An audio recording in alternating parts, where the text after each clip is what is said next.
ഇന്നത്തെ രാത്രിയിലെ ദൈവവചനാധ്യാനത്തിനായിട്ട് 2 കൊരിന്ത്യർ 3-ാം അധ്യായത്തിൻ്റെ 6-ാമത്തെ വാക്യം നമുക്ക് വായിക്കാം. 2 Corinthians chapter 3 verse 6.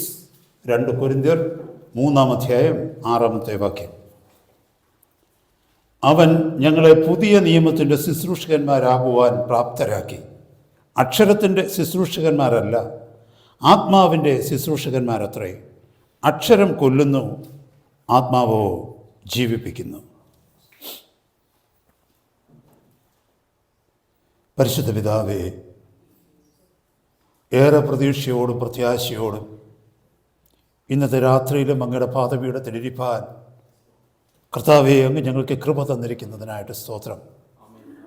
അങ്ങയുടെ പുത്രൻ്റെ പരിശുദ്ധ നാമത്തിൽ അവിടുത്തെ മക്കളാകുന്ന ജനമാകുന്ന ഞങ്ങൾ അങ്ങയുടെ സന്നിധിയിലേക്ക് ഈ തിരുവചനവുമായിട്ട് അടുത്തു വരുന്ന കർത്താവേ, പരിശുദ്ധ ആത്മാവിനാൽ ആ വചനത്തെ ഞങ്ങൾക്ക് പ്രകാശിപ്പിച്ചു തരണമേ. ഞങ്ങളുടെ ഹൃദയത്തെ തുറന്ന് അങ്ങയുടെ വചനത്തിൻ്റെ ആഴങ്ങൾ ഗ്രഹിച്ച് അനുസരിച്ച് അനുഗ്രഹം പ്രാപിപ്പാനും അങ്ങയുടെ ഹിതത്തിന് കീഴ്പ്പെടുവാനും സ്വർഗ്ഗം ഞങ്ങളെ സഹായിക്കണം. പ്രാർത്ഥന കേട്ട കൃപയ്ക്കായി സ്തോത്രം. യേശു കർത്താവിൻ്റെ പരിശുദ്ധ നാമത്തിൽ തന്നെ ആമേൻ. എല്ലാവർക്കും കർത്താവിൻ്റെ സന്നിധി പ്രാർത്ഥനയോടെ ആയിരിക്കാം. നമ്മളിവിടെ വായിച്ചു കേട്ട വചനഭാഗത്തിലേക്ക് ഒന്നുകൂടെ ഒന്ന് ശ്രദ്ധിച്ചേ. This is Paul speaking. Paulose പറയുകയാണ്, ദൈവസഭയോട് പറയുകയാണ്, അവൻ കർത്താവ് ഞങ്ങളെ പുതിയ നിയമത്തിൻ്റെ ശുശ്രൂഷകന്മാരാക്കുവാൻ പ്രാപ്തരാക്കി. See, it is not an easy thing to become a minister to the new covenant. പുതിയ നിയമത്തിൻ്റെ ശുശ്രൂഷകരായി തീരുക എന്ന് പറയുന്നത് എളുപ്പമായിട്ടുള്ള കാര്യമല്ല. എഴുതിയിരിക്കുന്നു, അക്ഷരത്തിൻ്റെ ശുശ്രൂഷകന്മാരല്ല, ആത്മാവിൻ്റെ ശുശ്രൂഷകന്മാരത്രേ. ഇവിടെ ഒരു വ്യത്യാസമുണ്ട്. അക്ഷരത്തിൻ്റെ ശുശ്രൂഷകന്മാരും ആത്മാവിൻ്റെ ശുശ്രൂഷകന്മാരും. പഴയ നിയമവും പുതിയ നിയമവും തമ്മിലുള്ള വ്യത്യാസം ഇതാണ്. പഴയ നിയമം എന്ന് പറയുന്നത് അക്ഷരത്തിൻ്റെ ശുശ്രൂഷയാണ്. പുതിയ നിയമം എന്ന് പറയുന്നത് ആത്മാവിൻ്റെ ശുശ്രൂഷയാണ്. Praise God. പൗലോസ് പറയുക, ആത്മാവിൻ്റെ ശുശ്രൂഷക്കാരാക്കി സ്വർഗം ഞങ്ങളെ മാറ്റി. ഹല്ലേലൂയ. അക്ഷരത്തിൻ്റെ പിന്നാലെ ആയിരുന്ന, അക്ഷരത്തിൻ്റെ ശുശ്രൂഷകരായിരുന്ന, അക്ഷരത്തിൻ്റെ സേവകരായിരുന്ന ഞങ്ങളെ ആത്മാവിൻ്റെ സേവകരാക്കി, ആത്മാവിൻ്റെ ശുശ്രൂഷക്കാരാക്കി സ്വർഗം മാറ്റി. ഹല്ലേലൂയ. കാരണം എന്തെന്നറിയാമോ? അക്ഷരം കൊല്ലുന്നു, ആത്മാവ് ജീവിപ്പിക്കുന്നു. നമുക്കറിയാം, ഈ അക്ഷരം ലെറ്റേഴ്സ് എന്ന് പറയുന്നത് എന്തിനാ ഉദ്ദേശിച്ചെന്നറിയാമോ? ന്യായപ്രമാണത്തെ ഉദ്ദേശിച്ച. It is talking about the law which was given through Moses. മോശയിലൂടെ ദൈവം ഇസ്രായേലിന് കൊടുത്ത ന്യായപ്രമാണത്തെക്കുറിച്ചാണ് ഇവിടെ ഈ അക്ഷരം എന്ന് പറയുന്നത്. അപ്പോൾ 2 തരത്തിലുള്ള ശുശ്രൂഷയുണ്ട്. പഴയ നിയമ ശുശ്രൂഷയും പുതിയ നിയമ ശുശ്രൂഷയും. താഴേക്ക് വായിച്ചു വരുമ്പോൾ കാണാൻ പറ്റും, ശിക്ഷാവിധിയുടെ ശുശ്രൂഷയും നീതിയുടെ ശുശ്രൂഷയും. Ministry of condemnation, ministry of righteousness, ministry of life, ministry of death. ഒരു വലിയ വ്യത്യാസം ഇവിടെ നമുക്ക് കാണുവാനായിട്ട് കഴിയുന്നത്. സഹോദരങ്ങളെ, പഴയ നിയമത്തിലേക്കൊന്ന് നോക്കിക്കഴിഞ്ഞാൽ അനേക വിശുദ്ധന്മാർ പഴയ നിയമത്തിൽ ജീവിച്ചിരുന്നു. കർത്താവിൻ്റെ ശബ്ദം സ്വന്തം ചെവികൾ കൊണ്ട് കേട്ടവർ, കർത്താവിൻ്റെ മഹത്വം സ്വന്തം കണ്ണുകൾ കൊണ്ട് കണ്ടവർ, കർത്താവിൻ്റെ സാന്നിധ്യത്തിൽ കർത്താവിനോട് സംസാരിച്ചു കൊണ്ടിരുന്നവർ, അനേകർ ശ്രേഷ്ഠമേറിയ ദൈവിക അനുഭവത്തിലും ദൈവിക സംസർഗത്തിലും പഴയ നിയമത്തിൽ ജീവിച്ചിരുന്നു. എന്നാൽ അവർ ചിലരൊഴികെ, അതായത് ഹോശയ അല്ലെങ്കിൽ ഈസക്കേൽ, ജെറമായ, ആമോസ്, ഇങ്ങനെ കുറച്ച് പ്രവാചകന്മാരൊഴികെ മറ്റാരുടെ ശുശ്രൂഷകളിലേക്ക് നോക്കിയാലും, പ്രത്യേകിച്ച് പഴയ നിയമ പൗരോഹിത്യത്തിലേക്ക് നോക്കിക്കഴിഞ്ഞാൽ, ഒരു ശുശ്രൂഷ നടത്തുക അല്ലെങ്കിൽ ദൈവത്തെ സേവിക്കുക, ദൈവജനത്തിനെ സേവിക്കുക എന്ന് പറഞ്ഞാൽ അവരെന്ത് ചെയ്യുമെന്ന് ചോദിച്ചാൽ ന്യായപ്രമാണം പഠിക്കും. ന്യായപ്രമാണം പഠിച്ചിട്ട് അത് ജനത്തെ പഠിപ്പിക്കും. Praise the Lord. Nothing else was needed. They simply have to study the letters, the law, the commandment of the Lord, the counsel of the Lord, and what they do is they teach them to the people of God. Hallelujah. തങ്ങൾക്ക് ലഭിച്ചിരിക്കുന്ന ഈ അറിവിനെ മറ്റുള്ളവർക്ക് പകർന്നു കൊടുക്കുന്നതായിരുന്നു പഴയ നിയമത്തിലെ ശുശ്രൂഷ. എല്ലാ പുരോഹിതന്മാരും ആ ശുശ്രൂഷയാണ് ചെയ്തിരുന്നത്. അവർ ന്യായപ്രമാണം പഠിച്ചു. പരീശന്മാരായാലും സദൂക്യരായാലും ശരി, സ്ക്രൈബ്സ് ആയാലും ശരി, അവർ വചനം വള്ളിപുള്ളി വിടാതെ കമാൻഡ്മെന്റ് എല്ലാം പഠിച്ചിട്ട്, പ്രമാണങ്ങളെല്ലാം പഠിച്ചിട്ട് അതിനെ ഫോളോ ചെയ്യുവാൻ തക്കവണ്ണം, ആ പ്രമാണങ്ങൾ അനുസരിക്കുവാൻ തക്കവണ്ണം ജനത്തെ ഉത്ബോധിപ്പിച്ചു കൊണ്ടിരുന്നു. എന്നാൽ പുതിയ നിയമത്തിൽ അതല്ല. പുതിയ നിയമത്തിൽ അറിവിന്റെ ശുശ്രൂഷയല്ല, ആത്മാവിന്റെ ശുശ്രൂഷയാ. ഹല്ലേലൂയ. വെളിപ്പെടേണ്ടത്. ഹല്ലേലൂയ. പുതിയ നിയമത്തിൽ കർത്താവിനെ സേവിക്കുന്ന ഒരു വ്യക്തിക്ക് ഒരു ജീവിതം ഉണ്ടാകണം. He has to experience what he is preaching well before he preach. Hallelujah. പ്രസംഗിക്കുന്നതിന് മുമ്പ് താൻ പ്രസംഗിക്കുന്ന സത്യങ്ങൾ സ്വന്തം ജീവിതത്തിൽ അനുഭവിച്ച വ്യക്തിയായിരിക്കണം പുതിയ നിയമത്തിന്റെ ശുശ്രൂഷകൻ. അവിടെയാണ് വ്യത്യാസം വരുന്നത്. ഹല്ലേലൂയ. മറന്നു പോകരുത്, അവിടെയാണ് വ്യത്യാസം. He has to pay a price or she has to pay a price before she or he becomes a minister to the new covenant. പുതിയ നിയമത്തിന്റെ ശുശ്രൂഷകനോ പുതിയ നിയമത്തിന്റെ ശുശ്രൂഷകയോ ആയി ഒരു വ്യക്തി മാറുന്നതിന് മുമ്പ് സ്വന്തം ജീവിതത്തിൽ ആ ശ്രേഷ്ഠമേറിയ ദൈവിക അനുഭവം അനുഭവിച്ചറിഞ്ഞതിന് ശേഷം മാത്രമാണ് തൻ്റെ ആത്മാവിലൂടെ ആ ശുശ്രൂഷ നിർവഹിക്കുന്നത്. Praise God.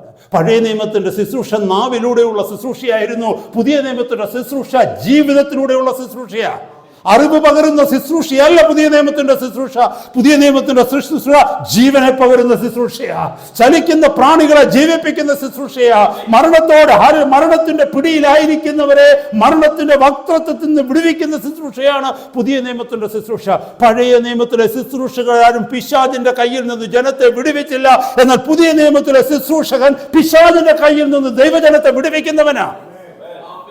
A price needs to be paid to become a minister in the new covenant. പുതിയ നിയമത്തിലെ ശുശ്രൂഷകനായി തീരണമെങ്കിൽ ഒരു വില കൊടുത്തേ പറ്റൂ. അതിന് യാതൊരു സംശയവുമില്ല. സഹോദരങ്ങളെ, നമ്മളൊക്കെ കരുതും ഇത് ശുശ്രൂഷകരെ കുറിച്ച് പറയുന്നതാണല്ലോ, അത് സാധാരണ വിശ്വാസികളുമായിട്ട് എന്താ ബന്ധമെന്ന്. പുതിയ നിയമത്തിൽ സാധാരണ വിശ്വാസികൾ എന്ന് പറഞ്ഞൊരു സ്ഥാനമില്ല. പുതിയ നിയമത്തിൽ എല്ലാവരും ശുശ്രൂഷകരാണ്. ദൈവവചനത്തിൽ നിന്ന് ഞാൻ എടുത്ത് കാണിച്ചു തരാം. ഹല്ലേലൂയ. പുതിയ നിയമ സഭയിലെ ഓരോ അംഗങ്ങളും ശുശ്രൂഷയ്ക്ക് വേണ്ടി വിളിക്കപ്പെട്ടവരാണ്. ശുശ്രൂഷ എന്ന് പറഞ്ഞാൽ ഇംഗ്ലീഷിൽ അതിന് മിനിസ്ട്രേഷൻ എന്ന് പറയും, അല്ലെങ്കിൽ മിനിസ്ട്രി എന്ന് പറയും. അതിലെ വേറൊരു റൂട്ട് മീനിങ് എന്തെന്ന് വെച്ചാൽ സർവീസ് എന്ന്. അതുകൊണ്ടാണ് സെർവന്റ് ഓഫ് ഗോഡ് എന്നൊക്കെ പറയുന്നത്. സർവീസ്, സേവനം എന്നാണ് അതിന്റെ അർത്ഥം എന്ന് പറയുന്നത്. 1 കൊരിന്ത്യർ 12-ാം അധ്യായത്തിൽ ദൈവത്തിന്റെ സഭയെ ഉപമിച്ചിരിക്കുന്നത് മനുഷ്യന്റെ ശരീരത്തോടാണ്. അപ്പൊ ദൈവത്തിന്റെ സഭ എന്ന് പറയുന്ന മനുഷ്യന്റെ ശരീരത്തോട് ഉപമിച്ചിരിക്കുന്നു. ഇനി നിങ്ങൾ എന്നോടൊന്ന് പറഞ്ഞേ, ഈ ശരീരത്തിൽ ഏതെങ്കിലും ഒരു അവയവമുണ്ടോ ഈ ശരീരത്തിന് പ്രയോജനമില്ലാത്ത അവയവം? നമ്മുടെ ശരീരത്തിലുള്ള എല്ലാ അവയവങ്ങളും അതിനെ ആക്കി വെച്ചിരിക്കുന്ന വഴികളിൽ അതിന് കൊടുത്തിരിക്കുന്ന ഡ്യൂട്ടി ചെയ്യുന്നത് കൊണ്ടാണ് ഈ ശരീരം ഇങ്ങനെ ഇരിക്കുന്നത്, അല്ലേ? ഇതിലേതെങ്കിലും ഒന്ന് പ്രവർത്തിക്കാതൊന്നിരുന്ന് നോക്കിയ ശരീരത്തിൽ പ്രവർത്തിക്കാതിരുന്നു കഴിഞ്ഞാൽ ശരീരത്തിന്റെ അവസ്ഥ തന്നെ മാറിപ്പോകും, അല്ലേ? അപ്പോൾ അതിന്റെ അർത്ഥം whether it is small or big, noticeable or unnoticeable, visible or hidden, മറഞ്ഞിരിക്കുന്നതായിരിക്കട്ടെ, ഗോപ്യമായിരിക്കുന്നതായിരിക്കട്ടെ, പ്രത്യക്ഷമായിരിക്കുന്നതായിരിക്കട്ടെ, കാണാൻ പറ്റാത്തതോ കാണുന്നതോ ആയിക്കൊള്ളട്ടെ, പ്രധാനമുള്ളതോ പ്രധാനമില്ലാത്തതോ നമുക്ക് തോന്നുന്നതായിരിക്കട്ടെ, വലുതോ ചെറുതോ ആയിക്കൊള്ളട്ടെ, ശരീരത്തിന്റെ ഓരോ അവയവങ്ങളും ഈ ശരീരത്തിന്റെ വളർച്ചയ്ക്ക്, ഈ ശരീരത്തിന്റെ നിലനിൽപ്പിന് തങ്ങളുടേതായിട്ടുള്ള ഒരു ശുശ്രൂഷ ഈ ശരീരത്തിൽ ചെയ്തുകൊണ്ടിരിക്കുക. അപ്പൊ അതാണ് സഭയെക്കുറിച്ച് പറയുന്നത്. ഈ മനുഷ്യ ശരീരത്തോടാണ് സഭയെ ഉപമിച്ചിട്ട് പറയുന്നു, നിങ്ങളെല്ലാവരും ഈ ശരീരത്തിന്റെ അവയവങ്ങളാകുന്നു. അങ്ങനെയാണെങ്കിൽ വാട്ട് ഡസ് ഇറ്റ് ഷോ? ഇവിടെ ഇരിക്കുന്ന ചെറുതോ വലുതോ ആരുമായിക്കൊള്ളട്ടെ, ദൈവത്തിൽ കർത്താവിന്റെ സന്നിധിയിൽ ചെറിയ വിശ്വാസിയും വലിയ വിശ്വാസിയും ഇല്ല, എല്ലാവരും കർത്താവിന്റെ സന്നിധിയിൽ ഒരുപോലെയാണ്. അങ്ങനെയാണെങ്കിൽ എന്നെ കേൾക്കുന്ന സഹോദര സഹോദരി, നീ കർത്താവിന്റെ സഭയുടെ ഭാഗമാണെങ്കിൽ, യേശു കർത്താവിന്റെ രക്തത്താൽ വീണ്ടെടുക്കപ്പെട്ട ദൈവരാജ്യത്തിന്റെ ഭാഗമായി തീരുവാൻ തക്കവണ്ണം സ്വർഗം നിന്നെ തിരഞ്ഞെടുത്തിരിക്കുന്നെങ്കിൽ അതോടുകൂടെ ഒരു മിനിസ്ട്രി ദൈവം നിന്നെ ഏൽപ്പിച്ചിരിക്കുക, ഒരു ശുശ്രൂഷ നിന്നെ ഏൽപ്പിച്ചിരിക്കുക. It is your choice whether to serve him or not. ലഭിച്ചിരിക്കുന്ന ശുശ്രൂഷ, ഒരു താലന്ത് ലഭിച്ചവൻ കൊണ്ടുപോയി കുഴിച്ചിട്ടതുപോലെ നിനക്ക് ലഭിച്ചിരിക്കുന്ന ശുശ്രൂഷ ചെറുതെന്ന് പറഞ്ഞുകൊണ്ട്, അല്ലെങ്കിൽ പ്രാധാന്യമില്ലാത്തതെന്ന് പറഞ്ഞുകൊണ്ട് നിനക്ക് വേണേ മടിയനായി മടിച്ചിയായിട്ട് ഹല്ലേലൂയ അതിനെ കുഴിച്ചിട്ടുകൊണ്ടിരിക്കാം. It is your choice. പക്ഷേ remember that you have a ministry in the church, you have a ministry in the body of Christ. ക്രിസ്തുവിന്റെ ശരീരമാകുന്ന സഭയിൽ നിനക്കൊരു ശുശ്രൂഷയുണ്ട്. അപ്പോൾ ആ ശുശ്രൂഷ അക്ഷരത്തിൻ്റെ ശുശ്രൂഷയാകരുത്. ആ ശുശ്രൂഷ ആത്മാവിൻ്റെ ശുശ്രൂഷയാകണം. അതുപോലെ തന്നെ 1 പത്രോസ് 2-ാം അധ്യായം 9-ാമത്തെ വാക്യത്തിൽ 1 Peter 2:9 പറയുന്നത് എന്താണെന്നറിയാമോ? നിങ്ങളോ അന്ധകാരത്തിൽ നിന്ന് തൻ്റെ അത്ഭുത പ്രകാശത്തിലേക്ക് വിളിച്ചവന്റെ സദ്ഗുണങ്ങളെ ഘോഷിക്കാൻ തക്കവണ്ണം തിരഞ്ഞെടുക്കപ്പെട്ട ഒരു ജനമാ, രാജകീയ പുരോഹിത വർഗമാ, വിശുദ്ധ വംശവും സ്വന്തം ജനവുമാണ്. So we are a chosen people. എന്തിനു വേണ്ടി വിളിച്ചതാ? To show forth the glory of the one who has delivered you from the darkness. നിന്നെ അന്ധകാരത്തിൽ നിന്ന് വിളിച്ചവന്റെ സദ്ഗുണങ്ങളെ ഈ ലോകത്തോട് ഘോഷിക്കുവാൻ തക്കവണ്ണം തിരഞ്ഞെടുക്കപ്പെട്ടിരിക്കുന്ന ഒരു രാജീയ പുരോഹിത വർഗമാണ് നീ ഒരു പുരോഹിതനാണ്. എല്ലാ പുരോഹിതനും ശുശ്രൂഷയുണ്ട്, ചെറുതോ വലുതോ ആയിക്കൊള്ളേ ശുശ്രൂഷയുണ്ട്. അപ്പോൾ ഇവിടെ ഇരിക്കുന്ന ആർക്കെങ്കിലും പറയാൻ പറ്റുമോ ഞാൻ രാജകീയ പുരോഹിത വർഗത്തിലുള്ളതല്ലെന്ന്? കർത്താവ് പറയുന്നു നിങ്ങളോ, പരിശുദ്ധാത്മാവ് പറയുന്നു നിങ്ങളോ. ദൈവത്തിന്റെ സഭയോടാ പറയുന്നത്. ചുരുക്കം ചില 3-4 പേരുടെ പേരെടുത്തിട്ട് പറയല്ല നിങ്ങളെയാ തെരഞ്ഞെടുത്തത്. No, as a whole the whole church, we all are the royal priesthood of God. അങ്ങനെയാണെങ്കിൽ എന്നെ കേൾക്കുന്ന സഹോദര സഹോദരി, ഇന്ന് കേട്ട വചനം നമുക്ക് എല്ലാവർക്കും ആപ്ലിക്കബിളാ. പൗലോസ് പറഞ്ഞതുപോലെ അക്ഷരത്തിന്റെ ശുശ്രൂഷകരായി തീരുവാനല്ല സ്വർഗം നമ്മളെ വിളിച്ചിരിക്കുന്നത്, ആത്മാവിന്റെ ശുശ്രൂഷകരായി തീരുവാൻ തക്കവണ്ണമാണ്. അതിലെ അക്ഷരങ്ങൾ വായിച്ചിട്ട് അതിനകത്തെ സ്പെല്ലിംഗ് നോക്കി കുത്തും കോമായും നോക്കി അതൊക്കെ എൻ്റെ ജീവിതത്തിൽ എക്സ്റ്റേണലി ശരിയാണോ എന്ന് പറഞ്ഞു പോകുവാനല്ല. ഹല്ലേലൂയ. പിന്നെയോ അതിലെ ആത്മാവിനെ കണ്ട് അതെന്റെ ജീവിതത്തിന്റെ ഭാഗമായി തീർന്നോ, അതെന്റെ ഹൃദയത്തിന്റെ ഉള്ളിൽ രൂപാന്തരമായി തീർന്നോ, അതെന്നിൽ ജഡമായി തീർന്നോ എന്ന് ഞാൻ ശോധന ചെയ്യേണ്ടിയിരിക്കുന്നു. Before I preach, before I minister. Hallelujah. അതാണ് ആത്മാവിന്റെ ശുശ്രൂഷ എന്ന് പറയുന്നത്. ഹല്ലേലൂയ, സ്തോത്രം. നമുക്കറിയാം ഇവിടെ കർത്താവിന്റെ വചനത്തിൽ പറയുന്നു അക്ഷരം കൊല്ലുന്നു, ആത്മാവ് ജീവിപ്പിക്കുന്നു. പഴയ നിയമത്തിലൊരു വിശുദ്ധനോ, അല്ലെങ്കിൽ ഇന്ന് നമ്മൾ നോക്കിക്കോ സഹോദരങ്ങളെ, പുതിയ നിയമത്തിൽ ഇരുന്നു കൊണ്ട് പുതിയ നിയമം നോക്കാതെ പഴയ നിയമത്തിന്റെ പേജുകളിലൂടെ പോയി കഴിഞ്ഞാൽ you will be depressed, I will be depressed. കാരണം അത്രമാത്രം വലിയ കൽപ്പനകളാണ് കർത്താവ് തന്നിരിക്കുന്നത്, അല്ലേ? ഞാൻ അതിലേക്കൊന്നും പോകുന്നില്ല, സമയമില്ല നമുക്കൊക്കെ സംസാരിക്കുവാൻ തക്കവണ്ണം. പഴയ നിയമത്തിന്റെ കൽപ്പനകളൊന്ന് നോക്കിക്കഴിഞ്ഞാൽ എന്തിന് 10 കൽപ്പനകൾ മാത്രമൊന്ന് നോക്കിക്കേ. Praise God. പഴയ നിയമത്തിൽ 613 കൽപ്പനകൾ ഉണ്ടെന്നാണ് പറയുന്നത്. ഈ 613 കൽപ്പനകൾ എടുത്ത് നോക്കിക്കഴിഞ്ഞാൽ പഴയ നിയമത്തിൽ ഒരൊറ്റ വ്യക്തി പോലും പൂർണ്ണ സന്തോഷത്തോടെയാണ് ഈ കൽപ്പനകൾ അനുസരിച്ചിരിക്കുന്നതെന്ന് എനിക്ക് തോന്നുന്നില്ല. They were afraid of God. ദൈവത്തെ അവർ ഭയപ്പെട്ടതുകൊണ്ടാണ് കൽപ്പനകൾ അനുസരിച്ചത്. ആരും ഹൃദയത്തിൻ്റെ ഉള്ളിൽ സന്തോഷത്തോടല്ല കൽപ്പനകൾ അനുസരിച്ചത്. എന്തിന്? അപ്പോസ്തലനായ Paulose before he came into the new covenant, പുതിയ നിയമത്തിലേക്ക് അപ്പോസ്തലനായ പൗലോസ് വരുന്നതിന് മുമ്പ് താൻ പഴയ നിയമത്തിന്റെ വിശ്വാസിയായിരുന്ന സമയത്ത് തൻ്റെ ജീവിതത്തിന്റെ അനുഭവം റോമാലേഖനം 7-ാം അധ്യായത്തിൽ കർത്താവിന്റെ ദാസൻ വളരെ വ്യക്തമായി ഹോണസ്റ്റായി സത്യസന്ധതയോടുകൂടി ദൈവസഭയോട് പറയുന്നുണ്ട്. എന്താണെന്നറിയാമോ? നന്മ ചെയ്യണമെന്നുള്ള ആഗ്രഹം എന്നിൽ ഉണ്ടായിരുന്നു, പക്ഷെ ഞാൻ ചെയ്യുന്നത് തിന്മയായിരുന്നു. അത് മാത്രമല്ല എൻ്റെ ജഡത്തിൽ സകലവിധ മോഹങ്ങളും ഉണ്ടായിരുന്നു എന്നാ. 10-ാമത്തെ കൽപ്പന പറയുന്നത് യാതൊന്നിനെയും നീ മോഹിക്കരുതെന്നാ. പക്ഷെ അപ്പോസ്തലൻ പറയുന്നു, ഹല്ലേലൂയ, ഫിലിപ്പിയ ലേഖനം 3-ാം അധ്യായത്തിൽ പറയുന്നു ന്യായപ്രമാണം സംബന്ധിച്ച് ഞാൻ അനന്യനാണെന്ന്. എന്ന് പറഞ്ഞാൽ പുറത്തുനിന്ന് നിങ്ങളൊരു വ്യക്തി നോക്കിയാൽ ലോകത്തിന് ഒരു കുറ്റവും എന്നിൽ കണ്ടുപിടിക്കുവാൻ പറ്റുകയില്ല. ന്യായപ്രമാണ പ്രകാരം വള്ളിപ്പുള്ളി വിടാതെ ന്യായപ്രമാണം ചെറുപ്പം മുതൽ അനുസരിച്ചു കൊണ്ടിരിക്കുന്ന വ്യക്തിയാണ് ഞാനെന്ന് പൗലോസ് പറയുന്നു. അതേ പൗലോസ് പുതിയ നിയമസഭയോട് പറയുകയാണ് എൻ്റെ ജഡത്തിലൊരു നന്മയും വസിക്കുന്നില്ലെന്ന്. റോമാലേഖനം 7-ാം അധ്യായത്തിൽ. You understood what I mean, brother? You understood what I mean, sister? They were ministering in the word. They were following the word. It was something like a questionnaire. Hallelujah. ഒരു ക്വസ്റ്റ്യൻ, ചോദ്യവലിയാണ്.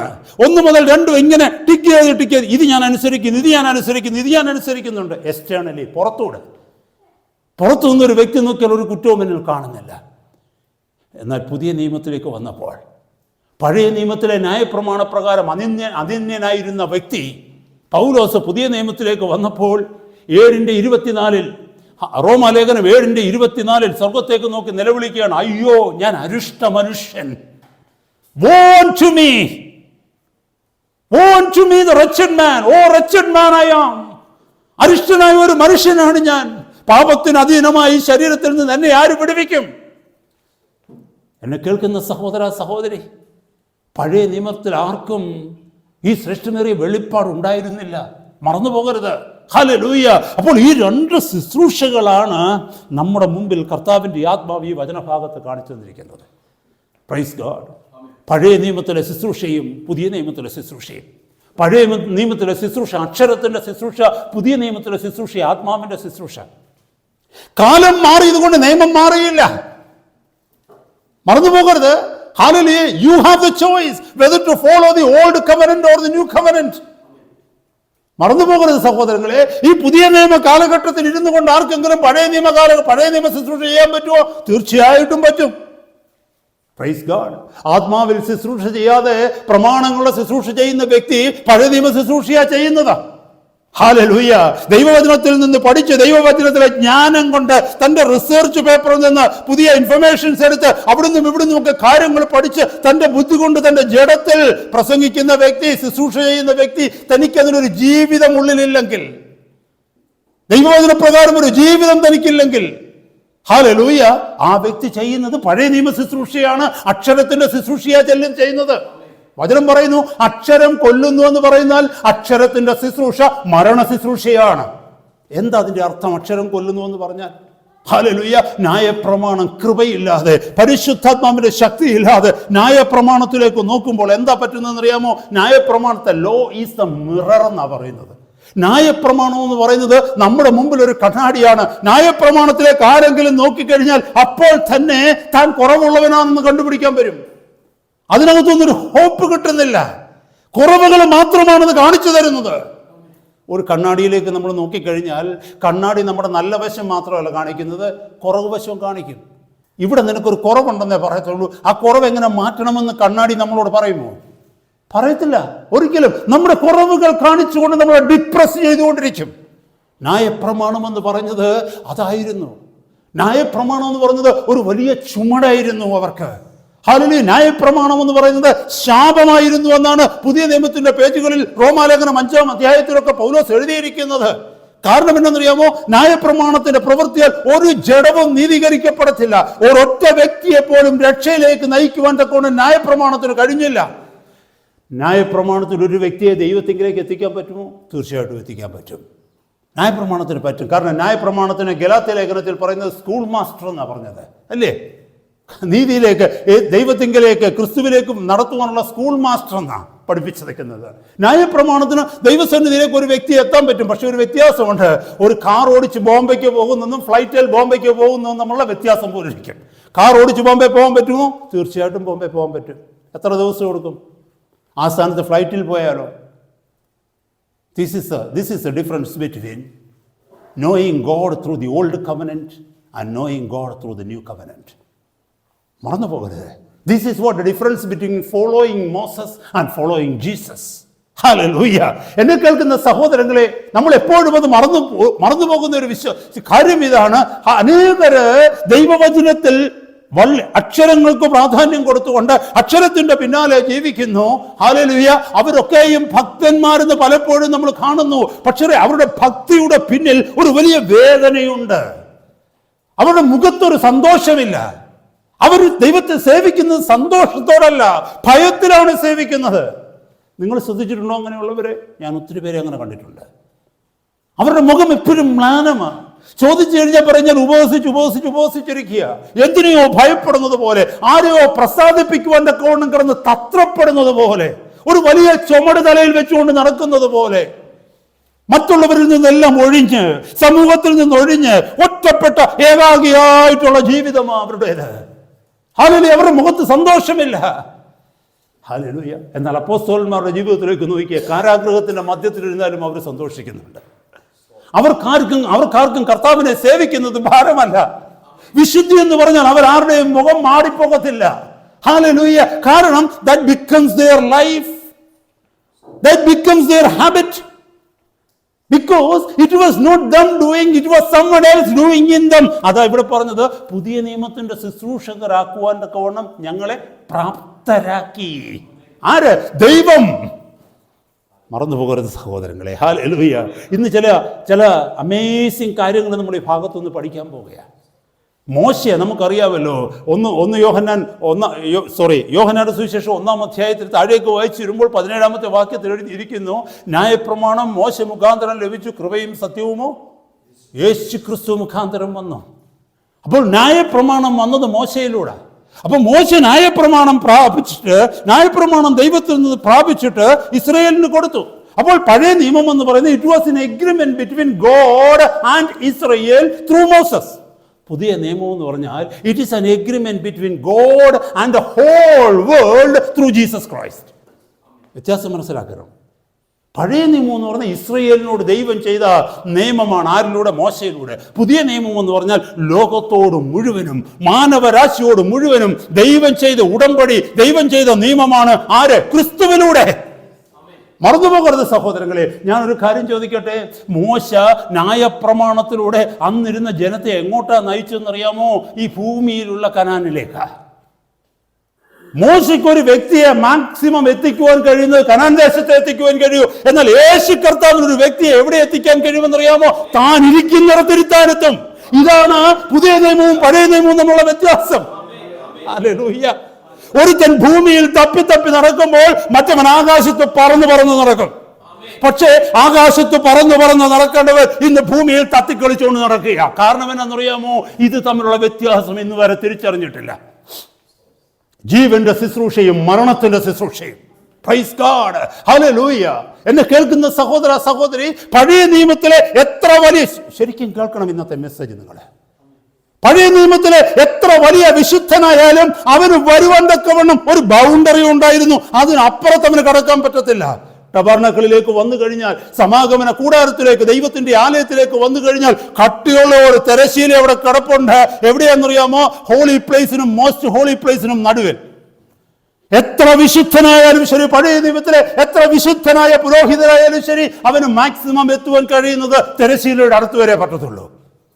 വർഷത്തിലൊരിക്കൽ മഹാപുരോഹിതൻ അകത്തു പോകാൻ പറ്റും, പക്ഷേ അതും by token. Hallelujah. നറുക്കിട്ടിട്ട് ആർക്ക് വീഴുന്നോ അവന് മാത്രമേ അകത്തു പോകാൻ പറ്റൂ. അവൻ പോകുന്നത് സന്തോഷത്തോടല്ല പോകുന്നത്, പേടിച്ച് വിറച്ച് അകത്തു പോകുന്നത്. കാരണം തിരിച്ചു വരുമെന്ന് അവനൊരു ഉറപ്പുമില്ല. ലേവ്യ പുസ്തകം നമ്മൾ പഠിച്ചു. എനിക്ക് സമയമില്ല അവിടെ നിന്ന് പോകാൻ. അവിടെ അറിയാം, പോകുന്നതിന് മുമ്പ് ഹല്ലേലൂയ ആ ഡേ ഓഫ് അറ്റോൺമെന്റില് അവൻ അതിവിശുദ്ധ സ്ഥലത്തേക്ക് കടന്നു പോകുന്നതിന് മുമ്പ്, കർത്താവിന്റെ യഹോവയുടെ സാന്നിധ്യത്തിലേക്ക് പോകുന്നതിന് മുമ്പ്, ഹല്ലേലൂയ കെരൂബുകളുടെ മേൽ അധിവസിക്കുന്ന ഹല്ലേലൂയ ശ്രേഷ്ഠനായ അശക്കീന ദൈവ സാന്നിധ്യത്തിലേക്ക് കടന്നു പോകുന്നതിന് മുമ്പ് എന്ത് ചെയ്യുമെന്നറിയാമോ? കാലിൽ ചെയിനൊക്കെ ഇട്ടുകൊണ്ടൊക്കെയാ പോകുന്നത്. എന്തിനാ? അവിടെ ദൈവ തേജസ്സിന്റെ മുമ്പിൽ തന്നിലെ പാപം മൂലം താൻ മരിക്കേണ്ടി വന്നാൽ ഒരു വ്യക്തിക്ക് പോലും അകത്ത് കയറി ആ ശവം എടുക്കാൻ പോലും പറ്റത്തില്ല. കാരണം കയറുന്നവൻ അവിടെ വീഴും. അതുകൊണ്ട് അവനെ, ആ പുരോഹിതനെ വെളിയിൽ നിന്ന് വലിച്ചെടുക്കണം. കാലിൽ ചെയിനിട്ടുകൊണ്ട് അവൻ അകത്ത് കയറും. അപ്പം ഞാനൊരു കാര്യം ചോദിക്കട്ടെ. വർഷത്തിലൊരിക്കൽ അതിവിശുദ്ധ സ്ഥലത്തേക്ക് പോകുവാൻ തക്കവണ്ണം നറുക്ക് വീണ ഒരു പുരോഹിതന്റെ മുഖത്ത് നോക്കിയാലും മ്ലാനതയാ. ദൈവ തേജസ്സിന്റെ അടുക്കിലേക്ക് പോകുവാൻ തനിക്ക് നറുക്ക് വീണതാ. ദൈവത്തെ മുഖാമുഖം കാണുവാൻ തക്കവണ്ണം ദൈവ സാന്നിധ്യത്തിന്റെ ശക്തിയെ അനുഭവിക്കുവാൻ, ദൈവ മഹത്വത്തെ അനുഭവിക്കുവാൻ തക്കവണ്ണം തനിക്ക് ഭാഗ്യം ലഭിച്ചെങ്കിലും അവൻ കടന്നു പോകുന്നത് ഭയത്തോടെയാ. അതാണ് പഴയ നിയമം. ഹല്ലേലൂയ. എന്നാൽ നിങ്ങൾക്കറിയാമോ, യേശു കർത്താവ് കാൽവരി ക്രൂശിൽ മരിച്ചപ്പോൾ ആദ്യം സംഭവിച്ചത് എന്തെന്നറിയാമോ? മനുഷ്യരെയും ദൈവത്തെയും തമ്മിൽ അകറ്റി നിർത്തിയിരുന്ന ഈ തിരശീല മുകൾ മുതൽ അടിവരെ താഴേക്ക് ചിന്തിപ്പോയി. എന്നിട്ട് എന്ത് ചെയ്തെന്നറിയാമോ? ഏത് മനുഷ്യനും ഏത് സമയത്തും ഈ അതിവിശുദ്ധ സ്ഥലത്തേക്ക് കടന്നു വരുവാൻ സ്വർഗം ഒരു പുതുവാഴ ഒഴുക്കി. അത് ക്രിസ്തുവിലൂടെയാ. അമേസിംഗ്. ഹല്ലേലൂയ. ഹല്ലേലൂയ. ഇന്ന് നീ ഭയത്തോടെയാണോ ദൈവസന്നിധിയിലേക്ക് വരുന്നത്? നിന്നെ നരകത്തിലയക്കുന്ന ഒരു ദൈവത്തെയാണോ നീ ഇന്ന് സ്വപ്നം കാണുന്നത്? അതോ ഹല്ലേലൂയ തന്റെ പുത്രനേക്കാൾ അധികം തന്റെ സ്വന്തം പുത്രനെ നിന്റെ ജീവന് വേണ്ടി പകരം കൊടുക്കുവാൻ തക്കവണ്ണം തയ്യാറായ കരുണയുള്ള ഒരു പിതാവിനെയാണോ യഹോവയിൽ നീ കാണുന്നത്? Praise God. This is the difference between ജീവന്റെ ശുശ്രൂഷയും മരണത്തിന്റെ ശുശ്രൂഷയും തമ്മിലുള്ള വ്യത്യാസമായത്. ഹല്ലേലൂയ. നമുക്കറിയാം, എബ്രായ ലേഖനം 4-ാം അധ്യായം 16-ാമത്തെ വാക്യത്തിൽ പറയുന്നത്, അതുകൊണ്ട് കരുണ ലഭിപ്പാനും തൽസമയത്ത് കൃപ പ്രാപിക്കുവാനുമായി നാം ധൈര്യത്തോടെ കൃപാസനത്തിന്റെ അടുക്കിലേക്ക് വരിക. അങ്ങനല്ലേ ആ വാക്യം എഴുതിയിരിക്കുന്നത്? ഒന്ന് വായിച്ചു നോക്കിയ ആ വാക്യം. അതുകൊണ്ട് കരുണ ലഭിക്കുവാനും തൽസമയത്തിനുള്ള കൃപ പ്രാപിക്കുവാനുമായി നാം ധൈര്യത്തോടെ കൃപാസനത്തിന്റെ അടുക്കിലേക്ക് വരികയാണ്. കൃപാസനത്തിന്റെ അടുക്കൽ പണ്ട് ആർക്കും ചെല്ലാൻ പറ്റത്തില്ലോ. അത് അതിവിശുദ്ധ സ്ഥലമാണ്. പഴയ നിയമത്തിലെ ഒരു വിശുദ്ധനും അവിടെ എത്താൻ പറ്റത്തില്ല. പുറത്തു നിന്ന് കാഴ്ച കാണാനേ പറ്റത്തുള്ളൂ. പുരോഹിതന്മാർക്ക് പോലും തങ്ങൾ എത്ര പവിത്രതയുള്ളവരായാലും വിശുദ്ധ സ്ഥലം വരെ വരാൻ പറ്റും, യാഗങ്ങൾ അർപ്പിക്കുവാൻ തക്കവണ്ണം, അല്ലെങ്കിൽ യാഗരക്തവുമായിട്ട് വരാൻ പറ്റും. അതിവിശുദ്ധ സ്ഥലത്തേക്ക് പോകാൻ പറ്റത്തില്ല. അതിവിശുദ്ധ സ്ഥലത്തേക്ക് പോകുന്ന കാര്യമാണ് ഞാൻ പറഞ്ഞത്. വർഷത്തിൽ ഒരിക്കൽ ഒരാൾക്ക് പോകാൻ പറ്റും. ആ ആൾ പോകുന്നതും പേടിച്ചാണ് പോകുന്നത്. തലേ ദിവസമേ എല്ലാവരോടും യാത്ര, ഞാൻ അങ്ങ് ഭാവന കരുതുക, അങ്ങനൊന്നും ബൈബിളിൽ എഴുതിയിട്ടില്ലെങ്കിലും ഞാൻ ചിന്തിക്കുക, ഭാര്യയോടും മക്കളോടും ഒക്കെ യാത്ര പറഞ്ഞൊക്കെയാണ് പോകുന്നത്. കാരണം അതിവിശുദ്ധ സ്ഥലത്ത് പോയിട്ട് ഇറങ്ങി വരാൻ പറ്റുമെന്ന് തോന്നുന്നില്ല. കാരണം അവർക്കാർക്കും വിശുദ്ധിയിൽ ജീവിക്കാൻ കഴിയുന്നില്ല. അവർക്കറിയത്തില്ല ദൈവം തന്നിൽ പ്രസാദിച്ചിട്ടുണ്ടോ എന്ന്.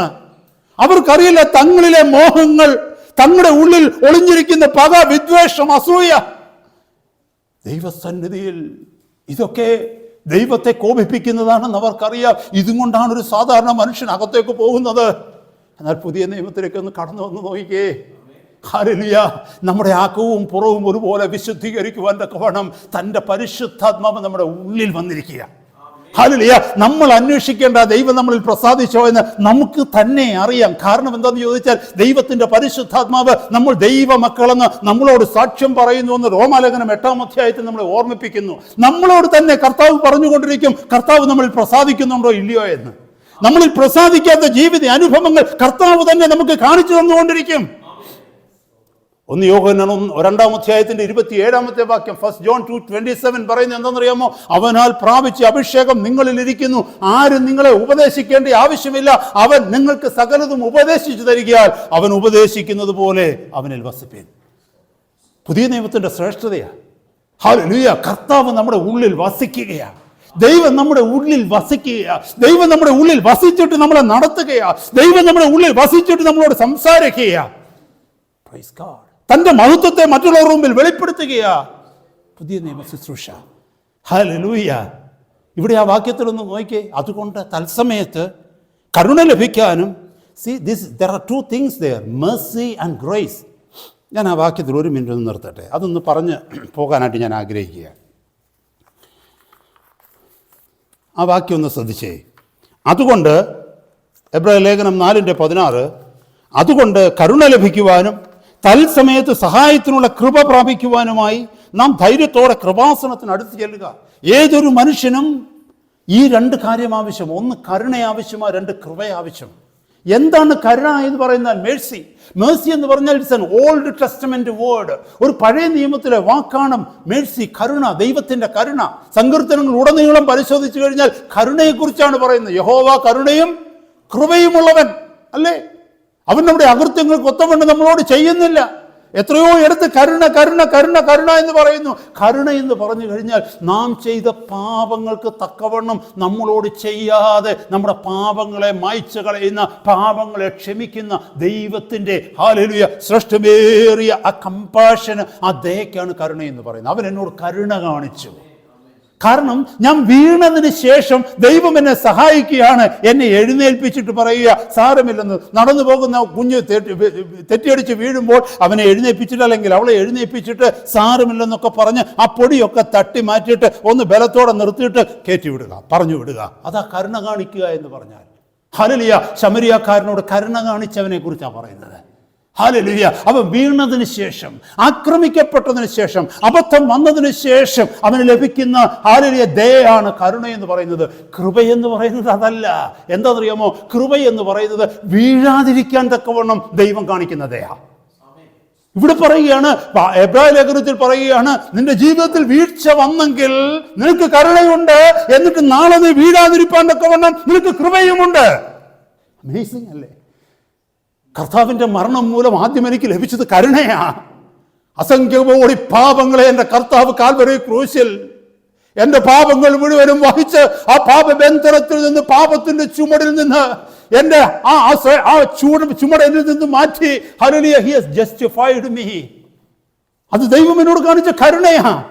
ഇന്നോ അവൻ എന്നോട് കൃപ കാണിച്ചുകൊണ്ടിരിക്കുക, പാപത്തിൽ വീണ്ടും വീഴാതിരിക്കാൻ. ഹല്ലേലൂയ.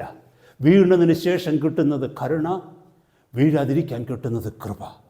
ഓർക്കണം, സ്റ്റെയർ കേസ് എഴുതി ഇറങ്ങി വരുമ്പോൾ കാല് തെറ്റിയെന്ന് വെച്ചു, കാല് തെറ്റി വീഴാൻ നേരം നമ്മൾ ചാടി ആ റെയിലെ കയറി പിടിച്ചെന്ന് വെച്ചു, ആ വേലിയെ കയറി പിടിച്ചെന്ന് വെച്ചു. റെയിലടിച്ചിരിക്കുന്നത് പിടിച്ചിട്ട് തൂങ്ങിക്കിടക്കുക, കാലിൻ്റെ ബാലൻസ് തെറ്റിട്ട്. എന്നിട്ട് നമ്മൾ വീട്ടിലുള്ളവരെ കടന്ന് വിളിക്കുക എന്ന് വെച്ചോ. ഹല്ലേലൂയ. അവിടെ രണ്ട് കാര്യം നമുക്ക് സംഭവിക്കാം. ഒന്ന്, വിളിക്കാതിരിക്കോ, ഇതെനിക്ക് മാനേജ് ചെയ്യാമെന്നും പറഞ്ഞ് നമ്മൾ വിളിക്കാതിരിക്കുക. സാരമല്ല, ഒരു 2 മിനിറ്റ് കഴിയുമ്പോൾ ഒന്ന് ഓക്കെ ആകും, പിന്നെ കാലുറപ്പിച്ച് എഴുന്നേക്കാം എന്നുള്ള രീതിയിൽ ആരെയും വിളിക്കാതിരിക്കാൻ പറ്റും. എന്നിട്ട് വിളിക്കാതിരുന്നിട്ട് അവസാനം നമ്മുടെ പിടി വിട്ടെങ്കിൽ താഴെ നടുപിടിച്ച് വീഴും, അല്ലേ? നടുപിടിച്ച് വീഴുമ്പം നമ്മൾ വിളിച്ചാലും വിളിച്ചില്ലെങ്കിലും ആൾക്കാർ ഓടി വരും സഹായിക്കാൻ, നമ്മുടെ അലർച്ച കേട്ടുകൊണ്ട്, അല്ലേ? അത് കരുണയാണ്. ഓടി വരുന്നവരെ തട്ടിയെടുത്തിട്ട് എഴുന്നേപ്പിച്ചിട്ട് ഒന്നി ഹോസ്പിറ്റലിൽ കൊണ്ടുപോവുക, അല്ലെ എഴുന്നേപ്പിച്ച് ബാം പുരട്ടുക, അല്ലെ എന്തെങ്കിലുമൊക്കെ പുരട്ടുകയും കുഴമ്പൊക്കത്തേക്കൊക്കെ ചെയ്യുന്ന കരുണയാണ്.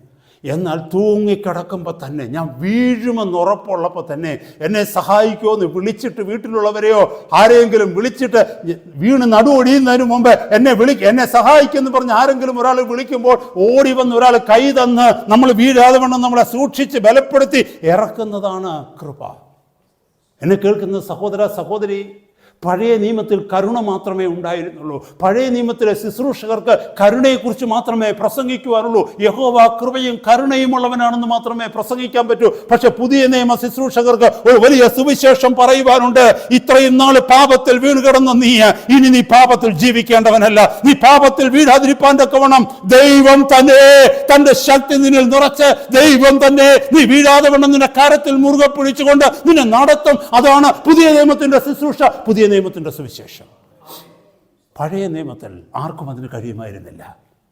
കാരണം പഴയ നിയമത്തിൽ പ്രസംഗിച്ചു കൊണ്ടിരുന്നവർ തന്നെ വീണുകൊണ്ടിരുന്നു. എന്നാൽ പുതിയ നിയമത്തിൽ ഏതൊരു സാധാരണ വിശ്വാസിക്കും പാപത്തെ ജയിക്കുവാൻ തക്കവണ്ണം കർത്താവ് കൃപ തന്നിട്ടുണ്ട്, തൻ്റെ പരിശുദ്ധാത്മാവിൻ്റെ ശക്തിയാൽ. നമ്മൾ മറന്നു പോകരുത് സഹോദരങ്ങളെ. ഹല്ലേലൂയ, സ്തോത്രം. റോമാലേഖനം 6:14 മനോഹരമായൊരു വാക്യമുണ്ട്. ഞാൻ ആ വാക്യത്തിലേക്കൊന്ന് വരികയാണ്. റോമാലേഖനം 6:14 നിങ്ങൾ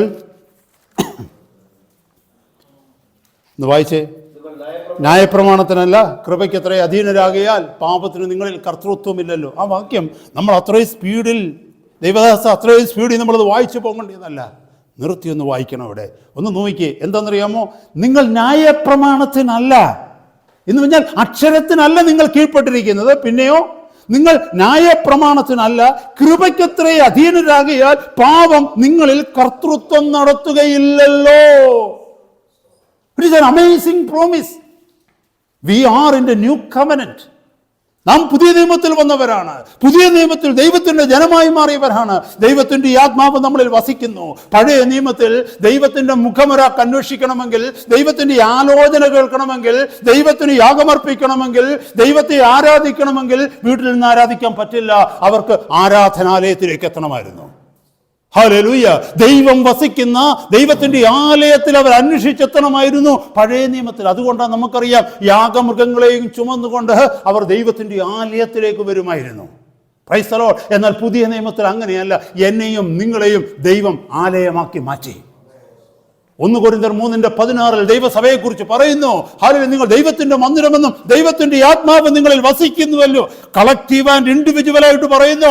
6-ാം അധ്യായം 1 കൊരിന്ത്യർ 6:19 പറയുന്നു, നിങ്ങൾ ദൈവത്തിന്റെ മന്ദിരമെന്നും ദൈവത്തിന്റെ ആത്മാവ് നിങ്ങളിൽ വസിക്കുന്നു എന്നും നിങ്ങൾ അറിയുന്നില്ലയോ? We are the holy temple of God.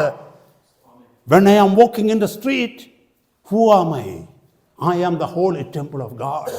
ദൈവത്തിന്റെ ആത്മാവിനിൽ വസിക്കുക, ദൈവം എന്നിൽ വസിക്കുക. ഹല്ലേലൂയ. യേശു കർത്താവ് പറഞ്ഞു, പിതാവും പുത്രനും പരിശുദ്ധാത്മാവും ഒന്നിച്ച് നമ്മളിൽ വാസം ചെയ്യുക. Price God. Hallelujah. Praise God. അത് തന്നെ യോഹന്നാന്റെ സുവിശേഷം 17:23 തോന്നുന്നു ആ വാക്യം എഴുതിയിരിക്കുന്നു. അവിടെ പിതാവും പുത്രനും നമ്മളിലേക്ക് വന്ന് നമ്മളിൽ അങ്ങ് വസിക്കുകയാണ്. അങ്ങനെയാണെങ്കിൽ ആത്മാവ്, പരിശുദ്ധാത്മാവിനെ ഓൾറെഡി നമുക്ക് തന്നിരിക്കുന്നു. പിതൃപുത്ര പരിശുദ്ധാത്മാവ്, ത്രിയേക ദൈവം, triune God is dwelling in me. I am the holy temple of God. എന്നെ കേൾക്കുന്ന സഹോദര സഹോദരി, നമ്മളൊന്ന് മറന്നു പോകരുത്. ഇവിടെ പറയുന്നത് എന്താണെന്നറിയാമോ? നിങ്ങൾ ന്യായപ്രമാണത്തിനല്ല കൃപയ്ക്കാക്കിയിടില്ല. ന്യായപ്രമാണത്തിൽ അവരവരെ സഹായിക്കണമായിരുന്നു. ദൈവത്തിൻ്റെ കമാൻഡ്മെന്റിൽ നിന്ന് വീഴു പോകാതിരിപ്പാൻ തക്കവണ്ണം അവരവരെ സഹായിക്കണം, സൂക്ഷിക്കണം. ഹല്ലേലൂയ. എന്നാൽ പുതിയ നിയമത്തിൽ നമ്മളല്ല നമ്മളെ സൂക്ഷിക്കുന്നത് കർത്താവാണ്. വീഴാതെ വണ്ണം തന്നെ മഹിമാസനത്തെങ്കിൽ നിർത്തുന്നത് കർത്താവാ. Praise the Lord. നമ്മളല്ല, നമുക്ക് നമ്മളെ സൂക്ഷിക്കുവാൻ തക്കവണ്ണം കഴിയത്തില്ല സഹോദരങ്ങളെ. Praise God. പഴയ നിയമത്തിൽ നമുക്കറിയാം, എക്സോഡസ് 20 പുറപ്പാട് പുസ്തകം 20 അധ്യായത്തിൽ 10 കൽപ്പനകൾ 1 2 3 4 5 6 എന്ന് എഴുതിയിരിക്കുന്നിടത്തൊക്കെയും നീ നീ നീ നീ ഞാൻ ഞാൻ ഞാൻ എന്ന് എഴുതിയിരിക്കുക. അവിടെ എന്താ? thou shall not, thou shall not, thou shall, thou shall. നീ അങ്ങനെ ചെയ്യരുത്, നീ അങ്ങനെ ചെയ്യരുത്, നിനക്കന്യതയും ഉണ്ടാകരുത്, നീ യാതൊന്നിനെയും നമസ്കരിക്കരുത്, നീ നിന്റെ അപ്പനെയും അമ്മയും എല്ലാം you centered in me. It's a commandment to you and to me. God is pointing his finger unto the people in the old covenant to say that you shall not break this covenant. You shall not break this covenant. You shall not break this covenant. നീ ഈ കൽപ്പന ലംഘിക്കരുത്, നീ ഈ കൽപ്പന ലംഘിക്കരുത്. അത്യുന്നതനായ ദൈവത്തിന്റെ വിരല് വിശ്വാസിയുടെ ചൂണ്ടിക്കൊണ്ട് പറയുന്നു, നീ ഇതിനിപ്പുറം കടക്കരുത്. നീ എന്നാൽ പുതിയ നിയമത്തിലേക്കൊന്ന് വന്നേ. ഹല്ലേലൂയ. പുതിയ നിയമത്തിൽ എബ്രായ ലേഖനം 8 അധ്യായത്തിൽ പറയുന്നു, എന്തോന്നറിയാമോ? ഹല്ലേലൂയ, ഞാൻ. ആ വാക്യം ഒന്ന് എടുത്ത് നോക്കിയേ, മനോഹരമായൊരു വാക്യം. ഞാൻ ആ ഭാഗം ഒന്ന് വായിച്ച് കേൾപ്പിക്കാം.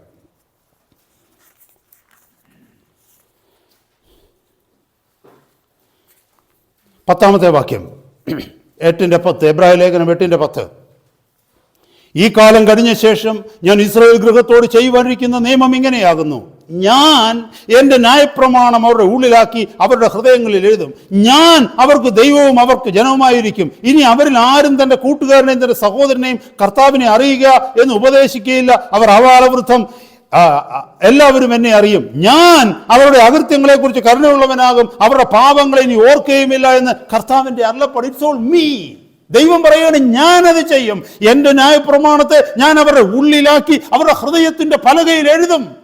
അതെന്താ ഈ വ്യത്യാസം വന്നതെന്നറിയാമോ? പുതിയ നിയമത്തിൽ ഞാനും നിങ്ങളും കർത്താവിൻ്റെ മക്കളായി തീർന്നു. കർത്താവിൻ്റെ മക്കളായി തീർന്നുമ്പോൾ നമ്മുടെ കുഞ്ഞുങ്ങളുടെ സ്കൂൾ അഡ്മിഷൻ കുഞ്ഞുങ്ങളല്ല കണ്ടുപിടിക്കുന്നത് നമ്മളാണ്. ഹല്ലേലൂയ.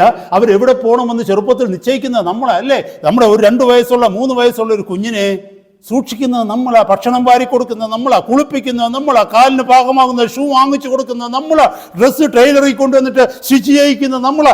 എല്ലാം നമ്മൾ ചെയ്യും. കാരണം that is my son, that is my daughter. പഴയ നിയമത്തിൽ അവർ സെർവൻസ് ആയിരുന്നു, മറന്നു പോകരുത്. പഴയ നിയമത്തിലെ വിശുദ്ധന്മാരെ കുറിച്ച് ദൈവം പറയുന്നത് എൻ്റെ ജനമെന്നാണ് പറഞ്ഞത്. ഹല്ലേലൂയ. എൻ്റെ ദാസന്മാരെന്നാ പറഞ്ഞത്, എൻ്റെ ദാസിമാരെന്നാ പറഞ്ഞത്. എന്നാൽ പുതിയ നിയമത്തിലേക്ക് വന്നപ്പോൾ അവർ ദൈവത്തിൻ്റെ ജനം, നമ്മൾ ദൈവത്തിൻ്റെ മക്കളായി തീർന്നു. ഹല്ലേലൂയ. എവിടെ എഴുതിയിരിക്കുന്നതെന്നറിയാമോ? 2 കൊരിന്ത്യരിലേക്ക് വരുമ്പോൾ ചില വാക്യങ്ങൾ പെട്ടെന്ന് കർത്താവ് മനസ്സിലേക്ക് കൊണ്ടുവരുന്ന ഞാൻ ആ വാക്യങ്ങളൊന്ന് വായിക്കാനായിട്ട് ചിന്തിക്കുക. ഇത് മനസ്സിലാക്കണം ദൈവമക്കളെ. ശ്രേഷ്ഠമേറിയ ഈ അനുഭവത്തിലാണ് ജീവിക്കുവാൻ തക്കവണ്ണം കർത്താവ് നമ്മളെ വിളിച്ചിരിക്കുന്നത് എന്ന് 2 കൊരിന്ത്യർ 6 അധ്യായത്തിലേക്ക് വരുമ്പോൾ 6:16 മുതലുള്ള വാക്യങ്ങൾ ശ്രദ്ധിച്ചേ. ഞാൻ അവരിൽ വസിക്കുകയും അവരുടെ ഇടയിൽ നടക്കുകയും ചെയ്യും. This A new covenant. ഞാൻ അവരിൽ വസിക്കുകയും അവരുടെ ഇടയിൽ നടക്കുകയും ചെയ്യും. ഞാൻ അവർക്ക് ദൈവവും അവരെനിക്ക് ജനവുമാകുമെന്ന് യഹോവ അരുളി ചെയ്യുന്നിരിക്കുന്നുവല്ലോ. അതുകൊണ്ട് അവരുടെ നടുവിൽ നിന്ന് പുറപ്പെട്ട് വേർപെട്ടിരിക്കുവാൻ എന്ന് കർത്താവ് അരുളി ചെയ്യുന്നു. അശുദ്ധമായതൊന്നും തുടരുത്. 17 വാക്യം. എന്നാൽ ഞാൻ നിങ്ങളെ കൈക്കൊണ്ട് നിങ്ങൾക്ക് പിതാവും നിങ്ങൾ എനിക്ക് പുത്രന്മാരും പുത്രിമാരുമായിരിക്കുമെന്ന് സർവശക്തനായ കർത്താവ് അരുളി ചെയ്യുന്നു. നാം ദൈവത്തിന് പുത്രന്മാരും പുത്രിമാരുമായി തീർന്നു. ഇത് തന്നെയാണ് റോമാലേഖനം 8 അധ്യായത്തിൻ്റെ 15 വാക്യം മുതൽ പറയുന്നത്. അബ്ബാ പിതാവേ എന്ന് വിളിക്കുവാനുള്ള പുത്രത്വത്തിൻ്റെ ആത്മാവിനെ അത്രേ അവൻ നമ്മളിൽ തന്നത്. പുത്രനെങ്കിലോ അവകാശികളാകുന്നു. ദൈവത്തിൻ്റെ അവകാശികളും ക്രിസ്തുവിനോടുകൂടെ കൂട്ടവകാശികളും തന്നെ. We become co-heirs in God with Christ. ക്രിസ്തുവിനോട് കൂടെ ചേർന്ന് ദൈവത്തിൻ്റെ അവകാശികളാക്കി നമ്മളെ മാറ്റി. അതുകൊണ്ടാണ് ഈ പുതിയ നിയമത്തിൽ ദൈവം ഈ ശ്രേഷ്ഠമേറിയ കൈക്കടത്തൽ കരുതൽ നമുക്ക് വേണ്ടി ചെയ്യുന്നത്. എന്താണെന്നറിയാമോ? തൻ്റെ ന്യായ പ്രമാണം നമ്മൾ വള്ളിപുള്ളി അന്വേഷിച്ച് നടക്കേണ്ട, നമ്മുടെ ഉള്ളിൽ അങ്ങ് എഴുതി തരികയാണ്. Praise God. ഒന്ന് ഓർത്ത് നോക്കിയേ, നമ്മളെ ചെറുപ്പത്തിൽ എല്ലാവരും പഠിപ്പിച്ച് തരണമായിരുന്നു ഓരോന്ന് ചെയ്യാനല്ലേ. പല്ല് തേക്കാൻ പഠിപ്പിക്കണം, ടോയ്ലറ്റിൽ പോകാൻ പഠിപ്പിക്കണം, കുളിക്കാൻ ബാത്ത് ചെയ്യാൻ പഠിപ്പിക്കണം. ഇതെല്ലാം കൊച്ചു കുഞ്ഞുങ്ങളെ നമ്മൾ പഠിപ്പിക്കും അല്ലേ. ഒരു കൊച്ചു കുഞ്ഞിന് 2-3 വയസ്സുള്ള ഒരു കുഞ്ഞിനെയൊക്കെ രാവിലെ നഴ്സറി വിടുന്നതിന് മുമ്പ് എന്ത് ചെയ്യുന്നറിയാമോ? ഉറക്കത്തിൽ നിന്ന് പൊക്കിയെടുത്ത് ടോയ്ലറ്റ് സീറ്റേ കൊണ്ടിരുത്തും അല്ലേ. ഉറക്കത്തിൽ നിന്ന് പൊക്കിയെടുത്തിട്ട് ഷവറിൻ്റെ കീഴെ കൊണ്ടുവയ്ക്കും അല്ലേ. മനസ്സോടാന്ന് ഈ കുഞ്ഞ് പോയി നിൽക്കുന്നത് അല്ല, നമ്മൾ നിർബന്ധിച്ച് കൊണ്ടുപോവുകയാണ്. ഇത് പ്രമാണങ്ങളാണ്. These all guidelines. രാവിലെ എണീക്കുമ്പോൾ തന്നെ നീ പോയി ടോയ്ലറ്റിലൊക്കെ പോകണം, പല്ല് തേക്കണം, ഇതെല്ലാം ചെയ്യണം. These all commandments. നമ്മൾ ചോദിക്കത്തില്ലേ പല്ല് തേച്ചായിരുന്നു എന്ന്? എന്താടാ കുളിക്കാൻ ചെയ്യുന്നത്? ചോദിക്കത്തില്ലേ? നമ്മൾ ഓരോന്ന് ചോദിക്കും, എന്താ ഡ്രസ് അയൺ ചെയ്യാഞ്ഞത്? ചോദിക്കത്തില്ലേ? എന്താ ഹോംവർക്ക് ചെയ്യാഞ്ഞത്? ചോദിക്കത്തില്ല. Commandments, it's all commandments. പക്ഷെ ഞാനൊരു കാര്യം ചോദിക്കട്ടെ, 18 വയസ്സുള്ള ഒരു കുഞ്ഞിനെ ആരെങ്കിലും പൊക്കിയെടുത്ത് ടോയ്ലറ്റിൽ കൊണ്ട് നിർത്തണോ? കാരണം അന്നത്തെ കമാൻഡ്മെന്റ്സ്, നമ്മൾ പുറത്തുനിന്ന് പറഞ്ഞ കമാൻഡ്മെന്റ്സ് കാലത്തിൻ്റെ ക്രമേണ അതകത്തായി. പ്രമാണം അകത്ത് വന്നപ്പോൾ ഓട്ടോമാറ്റിക്കലി നമ്മൾ ചെയ്യാൻ തുടങ്ങി. That becomes our lifestyle, that becomes our habit, that becomes the part of our life. ഇന്ന് കുളിച്ചില്ലെങ്കിൽ നമുക്ക് തന്നെ, ആരും ഒന്നും പറയണ്ട, കുളിച്ചൊന്നും ചോദിക്കേണ്ട, പക്ഷേ നമുക്ക് തന്നെ ഒരു വിഷമമാണ്. എന്നും കുളിക്കുന്നവരുടെ കാര്യമാണ് പറയുന്നത്, കുളിക്കാത്തവരുടെ കാര്യമല്ല പറയുന്നത്. Praise God. നമുക്ക് തന്നെ ഒരു ബുദ്ധിമുട്ടാണ് അല്ലേ? നമുക്കാർക്കെങ്കിലും രാവിലെ ബ്രഷ് ചെയ്യാതെ ജോലിക്ക് പോകാൻ പറ്റുമോ? എന്തോ ഒരരുതാഴിക അല്ലേ? നമ്മളൊന്ന് ചിന്തിച്ച് നോക്കിയാൽ, പണ്ടോ അപ്പനും അമ്മയും പറഞ്ഞില്ലെങ്കിൽ വേണേൽ ഒരു മാസവും ബ്രഷ് ചെയ്യാതിരിക്കും നമ്മൾ. കൊച്ചു പിള്ളേരുടെ കാര്യമാണ് പറയുന്നത് അല്ലേ? This is A command, this is between old covenant and new covenant. പഴയ നിയമത്തിലെല്ലാം നിർബന്ധപൂർവ്വം ദൈവത്തെ പേടിച്ച് പേടിച്ച് പേടിച്ച് ഓരോരുത്തർ ചെയ്യുന്നു. പുതിയ നിയമത്തിൽ കർത്താവ് പറയുന്നു, എൻ്റെ ന്യായപ്രമാണത്തെ ഞാൻ നിൻ്റെ ഉള്ളിലാക്കി നിൻ്റെ ഹൃദയത്തിൻ്റെ പലകയിൽ എഴുതും. അതുകൊണ്ട് എന്താ സംഭവിക്കുന്നതെന്നറിയാമോ? ഇനി ആരും തൻ്റെ കൂട്ടുകാരനെ കർത്താവിനെ അറിയുക എന്ന് ഉപദേശിക്കുകയില്ല. അവർ ആഭാരവൃത്തം എല്ലാവരും എന്നെ അറിയും. കാരണം എൻ്റെ കൽപ്പനകളും എൻ്റെ പ്രമാണങ്ങളും അവരുടെ ഉള്ളിൽ എഴുതപ്പെട്ടിരിക്കുക. എനിക്കറിയില്ല. I can't explain this to you my brothers, my sisters. I can't explain you. Only the Holy Spirit can reveal this to you. ദൈവത്തിന്റെ പരിശുദ്ധാത്മാവിന് മാത്രമേ ഈ ശ്രേഷ്ഠമേറിയ അനുഗ്രഹിക്കപ്പെട്ട ഈ മർമ്മത്തെ വെളിപ്പെടുത്തി തരുവാനായിട്ട് പറ്റൂ. എന്തുകൊണ്ടാ ദൈവവേല ഭാരമായിട്ട് തോന്നുന്നത്? സഹോദര സഹോദരി, നിന്റെ ഹൃദയത്തിന്റെ ഉള്ളിൽ ദൈവം ഈ വാഗ്ദത്തം ചെയ്ത പ്രകാരമുള്ള വാഗ്ദത്ത പ്രവൃത്തി നടന്നിട്ടില്ല. അതുകൊണ്ടാ ഇന്നൊന്ന് ഏൽപ്പിച്ചു കൊടുക്കുക കർത്താവിന്റെ സന്നിധിയിൽ. കർത്താവേ, അങ്ങയുടെ വചനം പറയുന്നു, ഈ പുതിയ നിയമത്തിൽ ക്രിസ്തുവിലേക്ക് ഞാൻ കടന്നു വരുമ്പോൾ അങ്ങയുടെ പരിശുദ്ധ കരങ്ങൾ കൊണ്ട് അങ്ങയുടെ ന്യായപ്രമാണത്തെ എൻ്റെ ഹൃദയത്തിന്റെ പലകയിൽ എഴുതുമെന്ന്. അത് എഴുതിയിട്ടില്ല ഇതുവരെ. ഒന്ന് പറഞ്ഞ്, ഇന്നും എനിക്ക് ക്രിസ്തീയ ജീവിതം ഭാരമാ, വിശുദ്ധ ജീവിതം എന്ന് പറയുന്നത് എനിക്ക് ഭാരമാ. When I hear about holiness, I become gloomy. I have a long face. As if I am holding some 100 kilo weight on my head. നിർബന്ധപൂർവമായി പോയി. സഹോദര സഹോദരി, ഇവിടെ പറയുന്നു കണ്ടോ, ഞാൻ എൻ്റെ ന്യായപ്രമാണത്തെ I will write my commandments on the tablets of their hearts. അവരുടെ ഹൃദയത്തിൻ്റെ പലകയിൽ എഴുതും. അതുമാത്രമല്ല, ഞാൻ അവർക്ക് ദൈവമായും അവരെനിക്ക് ജനമായിരിക്കും. താഴെ വരുന്നു, ഞാൻ അവരുടെ അകൃത്യങ്ങളെക്കുറിച്ച് കരുണയുള്ളവനാകും, അവരുടെ പാപങ്ങളെ ഇനി ഓർക്കുകയില്ല. അപ്പോൾ താഴെ എഴുതി വെച്ചേക്ക് നോക്കിയ 13-ാമത്തെ വാക്യം, പുതിയതെന്ന് പറയുന്നതിനാൽ ആദ്യത്തേതിനെ പഴയതാക്കിയിരിക്കുന്നു. See, the Old Testament, the Old Covenant has become obsolete. Old കവനന്റിനെ പഴയതാക്കി മാറ്റിയിട്ട് തൻ്റെ പുത്രനിലൂടെ പുതിയൊരു നിയമം നമുക്ക് തന്നിരിക്കുക. ഇത് തന്നെയാണ് ജെറമ്യാ പ്രവാചകന്റെ പുസ്തകം 31:33 പറയുന്നുണ്ട്. യെസക്കിയേൽ 36:26 പറയുന്നുണ്ട്. അന്ന് നൂറ്റാണ്ടുകൾക്ക് മുമ്പേ ദൈവജനത്തിനൊരു വാഗ്ദത്തം കുറിച്ചു. There is a day coming, I am going to make a new covenant with my people through my son. Hallelujah. ഞാൻ ഇങ്ങനെ ചിന്തിക്കുക, അന്നത്തെ വിശുദ്ധന്മാർ ആ ദിവസത്തിന് വേണ്ടി കാത്തിരുന്ന് കാണും അല്ലേ? പക്ഷെ ഇന്ന് നമുക്കത് കിട്ടി. അപ്പം നമ്മുടെ ജീവിതം എങ്ങനെ ആയിരിക്കണം? ഞാനൊരു കാര്യം ചോദിക്കട്ടെ, ഏലിയാവിനെ കുറിച്ച് കേട്ടിട്ടുണ്ടോ? നമ്മൾ എലീഷയെ കുറിച്ച് കേട്ടിട്ടുണ്ടോ? നിങ്ങൾ ആരെങ്കിലും കണ്ടിട്ടുണ്ടോ ഏലിയാവും എലീഷയും ഒക്കെ പണത്തിന് വേണ്ടി ജീവിച്ചതായിട്ട്? എലീഷയുടെ ഒക്കെ ജീവിതം നമ്മൾ കേട്ടതാ അല്ലേ? യോഹന്നാൻ സ്നാപകനെ കുറിച്ച് കേട്ടിട്ടുണ്ടോ? ഇവരൊക്കെ പഴയ നിയമ വിശുദ്ധന്മാരാ. ഇവരാരെങ്കിലും പണത്തിന് വേണ്ടി ജീവിച്ചതായിട്ട് കേട്ടിട്ടുണ്ടോ? ഇവരാരെങ്കിലും വലിയ പാപത്തിൽ, സ്ത്രീ വിഷയത്തിലും മറ്റു പാപത്തിലും വീണതായിട്ടും എല്ലാം വചനത്തിൽ വായിക്കുന്നുണ്ടോ? ഇല്ല. എന്നാൽ ഈ പുതിയ നിയമത്തിലോ ഇത്രയും ഉയരത്തിൽ ജീവിക്കുവാൻ കാണും വിളിക്കപ്പെട്ട ജനം, ദൈവം ഉള്ളിൽ വസിക്കുന്നു എന്ന് അവകാശപ്പെടുന്ന ജനം. ഹല്ലേലൂയ. മോശയുടെ പിന്നിൽ പോകുന്നവരല്ല, യേശു ക്രിസ്തുവിന്റെ പിന്നാലെ പോകുന്നവരാണെന്ന് പറയുന്ന ജനമാണ് ഇന്ന് പണത്തിനു വേണ്ടി ജീവിക്കുന്നത്, പാപത്തിൽ വീഴുന്നത്. You tell me, is it true? Their claim is true or false? Tell me that. Do they really know God? അവർ കർത്താവിനെ അറിയുന്നുണ്ടോ സഹോദര സഹോദരി?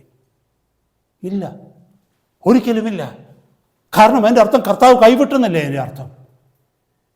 ഇവിടെ പറയുന്നു, ഞാൻ അവരെ പിടിക്കും. ഐ വിൽ ഹോൾഡ് ദം അല്ലേ? ഞാൻ നിങ്ങൾക്ക് പഴയ നിയമത്തിൽ ആ വചനം കാണിച്ചു തരാം. ജെറമ്യാ പ്രവാചകന്റെ പുസ്തകത്തിലേക്ക് ഒന്ന് എടുത്തു നോക്കി. പെട്ടെന്ന് സമയം മുന്നോട്ട് പോകുന്നുണ്ടെങ്കിൽ തന്നെ ഇത് ഒരു വലിയ വിഷയമായതുകൊണ്ട് ഞാൻ ആ ഭാഗത്തേക്ക് പോവാം. ജെറമ്യാ പ്രവാചകന്റെ പുസ്തകം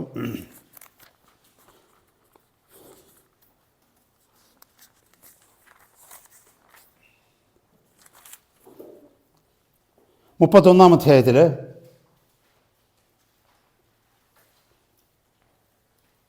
31 മുതലുള്ള വാക്യങ്ങൾ. ജെറമായ 31:31. ജെറമായ 31:31. ഞാൻ ഇസ്രായേൽ ഗൃഹത്തോടും യഹൂദ ഗൃഹത്തോടും പുതിയൊരു നിയമം ചെയ്യുന്ന കാലം വരുമെന്ന് യഹോവയുടെ അരുളപ്പാട്. ഞാൻ അവരുടെ പിതാക്കന്മാരെ കൈക്ക് പിടിച്ച് മിസ്രയീം ദേശത്ത് കൊണ്ടുവന്ന നാളിൽ ഞാൻ അവരോട് ചെയ്ത നിയമം പോലെയല്ല. അത് പഴയ നിയമത്തെക്കുറിച്ചാണ് പറയുന്നത്, ന്യായപ്രമാണത്തെക്കുറിച്ച്. അതുപോലെയല്ല, ഞാൻ അവർക്ക് ഭർത്താവായിരുന്നിട്ടും അവർ എൻ്റെ നിയമം ലംഘിച്ചു കളഞ്ഞുവെന്ന് യഹോവയുടെ അരുളപ്പാട്. ഈ കാലം കഴിഞ്ഞ ശേഷം ഞാൻ ഇസ്രായേൽ ഗൃഹത്തോട് ചെയ്യുവാനിരിക്കുന്ന നിയമം ഇങ്ങനെയായിരിക്കും. ഞാൻ എൻ്റെ ന്യായപ്രമാണം അവരുടെ ഉള്ളിലാക്കി അവരുടെ ഹൃദയങ്ങളിൽ എഴുതും. ഞാൻ അവർക്ക് ദൈവമായും അവർ എനിക്ക് ജനമായും ഇരിക്കുമെന്ന് യഹോവയുടെ അരുളപ്പാട്. ഇനി ആരും അവരിൽ തന്റെ കൂട്ടുകാരനെയും തന്റെ സഹോദരനെയും യഹോവയെ അറിയുക എന്ന് ഉപദേശിക്കുകയില്ല. അവർ ആബാലവൃദ്ധം എല്ലാവരും എന്നെ അറിയും. ഞാൻ അവരുടെ അകൃത്യം മോചിക്കും, അവരുടെ പാപം ഇനി ഓർക്കുകയുമില്ല എന്ന് യഹോവയുടെ അരുളപ്പാട്. Amazing, praise God, amazing. ഇത് തന്നെയാണ് താഴേക്ക് വായിച്ചു വരുമ്പോൾ, ഇസക്കിയേലിന്റെ പുസ്തകത്തിലേക്ക് വരുമ്പോൾ ഒരു വാക്യം ഞാനവിടെ കാണിക്കാം. ഇസക്കിയേൽ 36 വരുമ്പോൾ, ഇസക്കിയേൽ 36:26 മുതലുള്ള വാക്യങ്ങൾ. 36:26 ഇസക്കിയേൽ, എഹെസ്കേൽ പ്രവാചകന്റെ പുസ്തകം 36:26-27 വാക്ക്. ഞാൻ നിങ്ങൾക്ക് പുതിയൊരു ഹൃദയം തരും, പുതിയൊരാത്മാവിനെ ഞാൻ നിങ്ങളുടെ ഉള്ളിലാക്കും. കല്ലായുള്ള ഹൃദയം ഞാൻ നിങ്ങളുടെ ജഡത്തിൽ നിന്ന് നീക്കി മാംസളമായുള്ള ഹൃദയം ഞാൻ നിങ്ങൾക്ക് തരും. ഞാൻ എൻ്റെ ആത്മാവിനെ നിങ്ങളുടെ ഉള്ളിലാക്കി നിങ്ങളെ എൻ്റെ ചട്ടങ്ങളിൽ ഞാൻ നടക്കുമാറാക്കും. ഇവിടെ നോക്കിക്കേ, ദൗഷാൽ എന്നല്ല, ഞാൻ I will do it for you. I will do it in you. I will cause you to walk in my statutes. I will write my commandments in your heart. I will hold your hands. I will make you know me. I ഞാൻ നിങ്ങളെ നടത്തുമാറാക്കും. ഒരു കൊച്ചു കുഞ്ഞിനെ അപ്പൻ കൈക്ക് പിടിച്ച് നടത്തുന്നത് പോലെ, ഒരു കൊച്ചു കുഞ്ഞിനെ അമ്മ കൈക്ക് പിടിച്ച് നടത്തുന്നത് പോലെ, പുതിയ നിയമവിശ്വാസിയെ, നീ എത്ര ചെറിയവനാണെന്ന് നിന്റെ കണ്ണിൽ നിന്നെ കുറിച്ച് തോന്നിയാലും നിന്റെ കരത്തിൽ അവൻ മുറുകെ പിടിച്ചുകൊണ്ട് നീ വീഴാതെ വണ്ണം നിന്നെ സൂക്ഷിച്ച് നടത്തുന്നു. ഇതാ പുതിയ നിയമ ശുശ്രൂഷ. Price God, hallelujah. ഇവിടെ നോക്കി, ആ വാക്യത്തിൽ നിന്ന് എത്ര പ്രാവശ്യം ഞാൻ എന്ന് കർത്താവ് പറയുന്നു. പഴയ നിയമത്തിലൊക്കെ പ്രമാണത്തിലെല്ലാം നീ എന്നാ പറയുന്നത്, നീ ലംഘിക്കരുതെന്നാ പറയുന്നത്, അല്ലേ? നിങ്ങൾ ചെയ്യേണ്ടത്, നമ്മളിത് പഠിക്കേണ്ടത് ഇതാണ് സഹോദരങ്ങളെ. എക്സോഡസ് 20, അതായത് പുറപ്പാട് പുസ്തകം 20-ാം അധ്യായത്തിലെ 10 കൽപ്പനകൾ ഒരു ഭാഗത്ത് എടുത്തു വെക്കുക. എന്നിട്ട് ഇവിടെ ഈ ഇസക്കിയേൽ പ്രവാചകന്റെ പുസ്തകം 36:26-27 വാക്യം മറ്റേ ഭാഗത്ത് എഴുതി വെച്ച് നോക്കുക. എന്നിട്ട് നോക്കിക്കേ, പുറപ്പാട് പുസ്തകത്തിലെല്ലാം നീ എന്നാ കാണിക്കുന്നത്. ഇവിടെ എല്ലാമോ ഞാൻ. This is the difference between old covenant and new covenant. എത്ര ശ്രേഷ്ഠമാണെന്നറിയാമോ? കർത്താവ് ഈ ഭൂമിയിലേക്ക് ഇറങ്ങി വന്ന് നമ്മളോടുകൂടെ വസിക്കുവാൻ തക്കവണ്ണം അവിടുന്ന് തയ്യാറായി. ഹല്ലേലൂയ, സ്തോത്രം. സഹോദരങ്ങളെ, ശ്രേഷ്ഠമേറിയ ഈ ദൈവിക അനുഭവത്തിൽ കർത്താവ് നമ്മളെ ആക്കിയിരിക്കുന്നതിനായിട്ട് നന്ദിയോടെ കർത്താവിന് സ്തോത്രം ചെയ്യാം. ഹല്ലേലൂയ. നമുക്ക് മുന്നോട്ട് പോകാം. Hallelujah.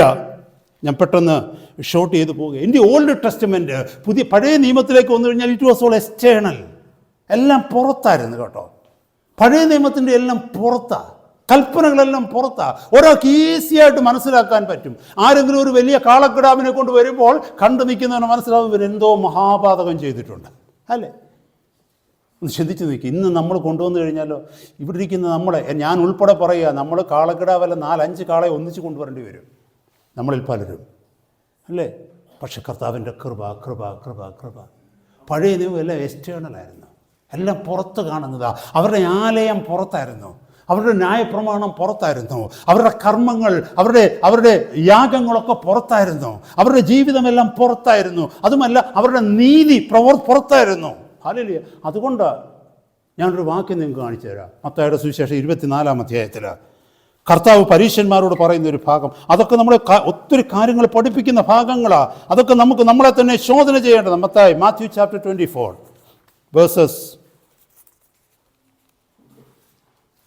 Matthew chapter 23 verses 25, 26 and 27.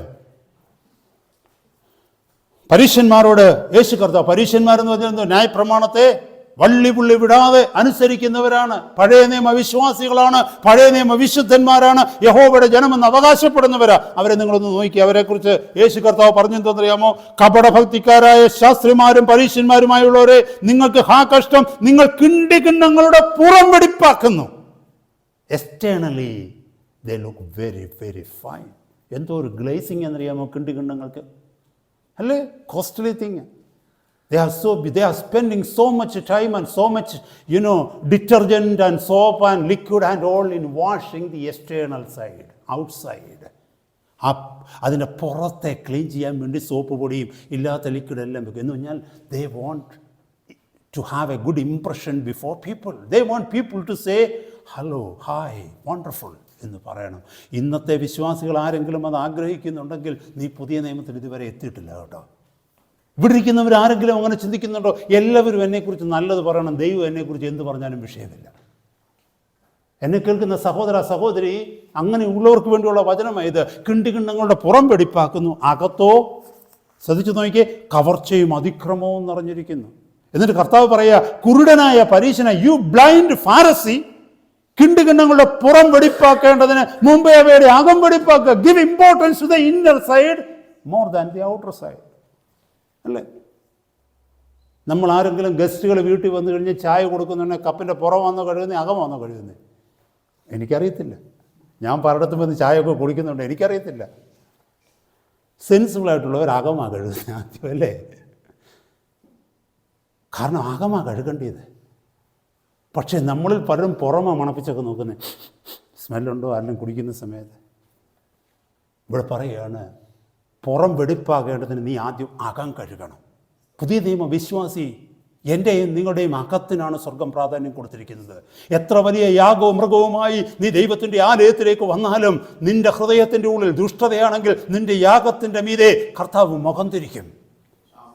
നിന്റെയും എൻ്റെയും പ്രാർത്ഥന സ്വർഗം കേൾക്കുകയില്ല. യാഗവസ്തുവിനെയല്ല പുതിയ നിയമത്തിൽ ആവശ്യം, യാഗം കഴിക്കുന്ന വ്യക്തിയുടെ ഹൃദയമാണ് സ്വർഗം നോക്കുന്നത്. പഴയ നിയമത്തിൽ അങ്ങനെയല്ല. അവന്റെ ഹൃദയം എങ്ങനെയായിരുന്നാലും അവന്റെ യാഗമാണ് യഹോവ സ്വീകരിച്ചത്. കാരണം അതായിരുന്നു ന്യായപ്രമാണം. ദൈവം പറഞ്ഞതല്ലേ ദൈവത്തിന് ചോദിക്കാൻ പറ്റൂ. പക്ഷെ പുതിയ നിയമത്തിൽ ദൈവം എല്ലാ ഫാക്കൽറ്റീസും നമുക്ക് തന്നു. തൻ്റെ ആത്മാവിനെ ഉള്ളിൽ തന്നു, തൻ്റെ തിരുവചനത്തെ നമുക്ക് തന്നു, തൻ്റെ പുത്രനെ നമുക്ക് വേണ്ടി ക്രൂശ്യൽ യാഗമാക്കി തീർത്തു. അതുകൊണ്ടാണ് ഗലാത്യ ലേഖനത്തിൽ 3-ാം അധ്യായം 1-ാമത്തെ വാക്യത്തിൽ പറയുന്നു, ആ ബുദ്ധിയില്ലാത്ത ഗലാത്യരെ, യേശു ക്രിസ്തു ക്രൂശിക്കപ്പെട്ടവനായി നിങ്ങളുടെ മുമ്പിൽ വരച്ച് കിട്ടിയിരിക്കെ നിങ്ങളെ ക്ഷുദ്രം ചെയ്ത് മയക്കിയവനാർ? Who has bewitched you? സ്വർഗം പുതിയ നിയമത്തിൽ നമുക്ക് തന്നതാണ് ഇതൊക്കെ. എന്നിട്ടും നമ്മൾ പഴയ നിയമ വിശ്വാസികളെ പോലെ മറ്റുള്ളവരെ ഇംപ്രസ് ചെയ്ത് മറ്റുള്ളവരുടെ ഗുഡ് ബുക്സിൽ പേര് വരുവാൻ വേണ്ടി മാത്രം ജീവിക്കുകയാണെങ്കിൽ, my brother, my sister, your ministry is the ministry of death. നിന്റെ ശുശ്രൂഷ മരണത്തിൻ്റെ ശുശ്രൂഷയാണ്. ഫിസിക്കൽ ഡെത്ത് അല്ല, spiritual death. That is what I mean. Spiritual death. ലൈഫില്ല, സ്പിരിച്വൽ ഡെത്ത്. ഹൃദയത്തിൽ സന്തോഷമില്ല, സമാധാനമില്ല. അനേക വിശ്വാസികളുടെ കുടുംബജീവിതത്തിലേക്ക് നോക്കിക്കഴിഞ്ഞാൽ അതാ ഭാര്യയും ഭർത്താവും ദൈവസഭയിലേക്ക് വരുമ്പോൾ അവർ രണ്ടുപേരുടെ മുഖത്ത് ചിരിയൊക്കെ ഉണ്ട്. പക്ഷേ രണ്ടുപേരും രണ്ടിടത്താണ് ഇരിക്കുന്നത്. കാറയിലോട്ട് കയറി കഴിയുമ്പോൾ വേറെ വിധമങ്ങ് മാറും. കാർമേഘം ആകാശത്ത് മൂടുന്ന പോലെ അവരുടെ ജീവിതത്തിൽ മൂടുകയാണ്. ഭവനത്തിനകത്ത് സ്വസ്ഥതയും സമാധാനവുമില്ല. പക്ഷെ രണ്ടുപേരും അവകാശപ്പെടുന്നു രണ്ടുപേരും ദൈവത്തിന്റെ മന്ദിരമാണ്. രണ്ടുപേരും അവകാശപ്പെടുന്നു അഭിഷേകം പ്രാപിച്ചെന്ന്. രണ്ടുപേരും അവകാശപ്പെടുന്നു ദൈവത്തിന്റെ പരിശുദ്ധാത്മാവിടെ ഉള്ളിൽ വസിക്കുന്നുവെന്ന്. ദൈവത്തിന്റെ പരിശുദ്ധാത്മാവ് ഉള്ളിൽ വസിക്കുന്ന ഈ രണ്ടുപേർക്ക് ഒന്നിച്ചിരിക്കാൻ പറ്റുന്നില്ല. How much you and I are deceived. എത്രമാത്രം വഞ്ചിക്കപ്പെട്ടിരിക്കുന്നു വിശ്വാസികൾ ഈ നാളുകളിൽ. ഹല്ലേലൂയ. ഇവിടെ പറയുന്നു, കുരുടനായ പരീശനെ കിണ്ടികിണ്ണങ്ങളുടെ പുറം വെടിപ്പാക്കേണ്ടതിന് മുമ്പേ അവയുടെ അകം വെടിപ്പാക്കുക. 27-ാമത്തെ വാക്യം, കപടഭക്തിക്കാരായ ശാസ്ത്രിമാരും പരീശന്മാരുമായുള്ളവരെ, നിങ്ങൾക്ക് ഹാ കഷ്ടം. വെള്ള തേച്ച ശവക്കല്ലറകളോട് നിങ്ങൾ ഒത്തിരി യു വൈറ്റ് വാഷ്ഡ് ടോംസ്. പുറത്തു നോക്കി എന്തോ മനോഹരമാണ്, പ്രത്യേകിച്ച് ഇന്നത്തെ കാലഘട്ടത്തിൽ, അല്ലേ?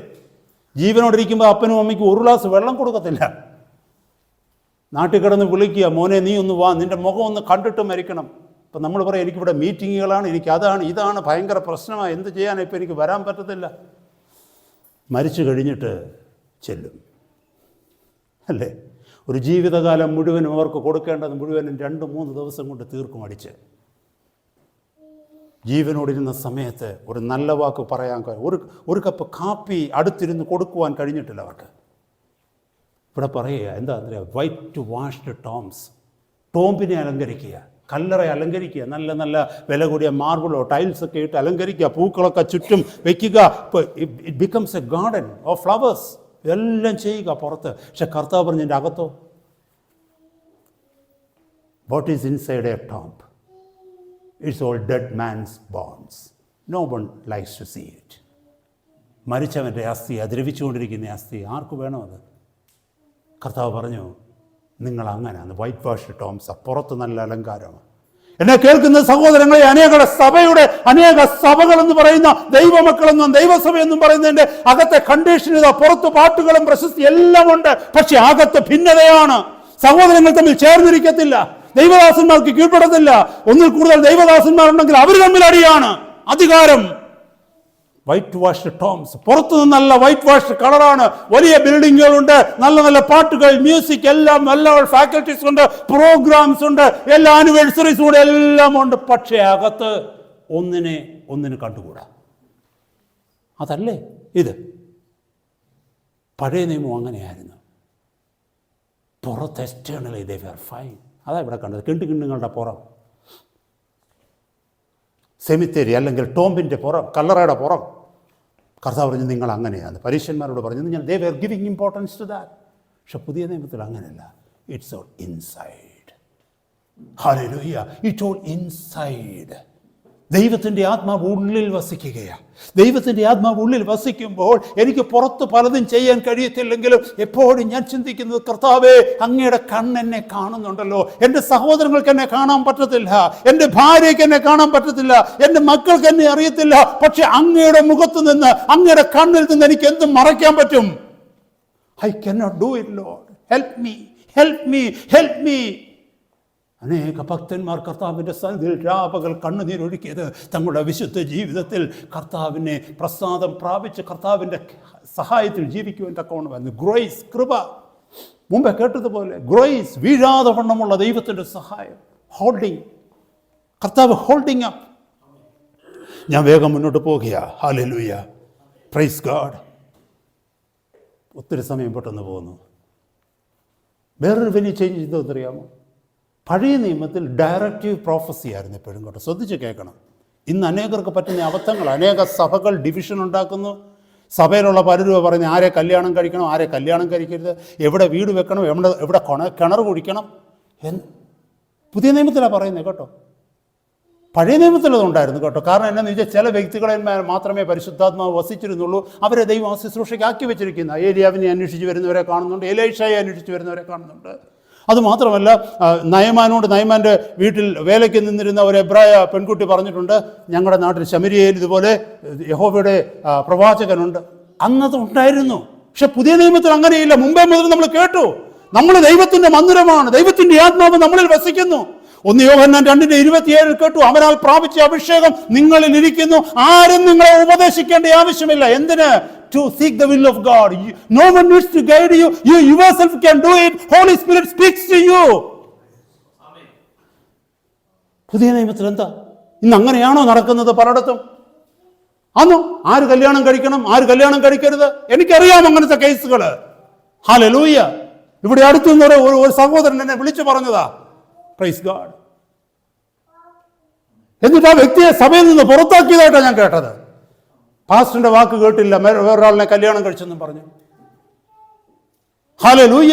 നിങ്ങളൊന്ന് മനസ്സിലാക്കണമേ സഹോദര സഹോദരി.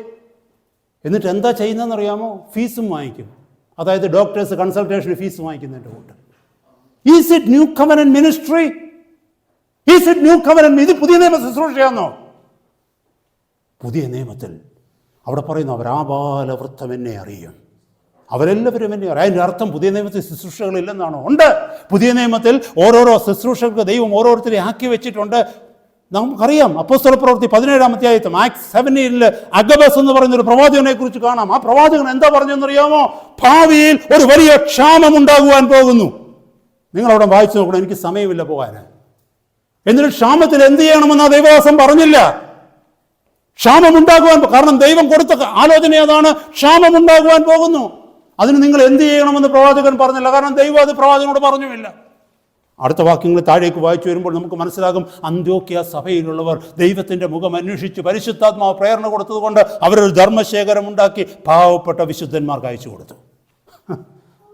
പ്രവാചകനല്ല അവരെ നയിച്ചത്, പരിശുദ്ധാത്മാവ് അവരെ നയിച്ചത്. എന്നെ കേൾക്കുന്ന ദൈവമക്കളെ, പുതിയ നിയമ ശുശ്രൂഷകന്റെ ഉത്തരവാദിത്വം അവനെ എവിടെ വരെ പോകാൻ അനുവദിക്കുന്നു അവിടെ കൊണ്ടവൻ നിർത്തും.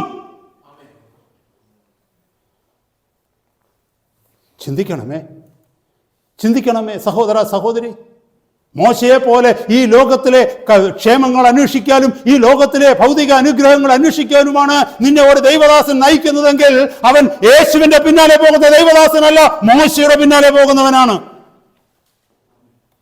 യേശു കർത്താവ് നിന്നെ കൊണ്ടുപോകുന്നത് താൻ ഇരിക്കുന്നിടത്തേക്ക്.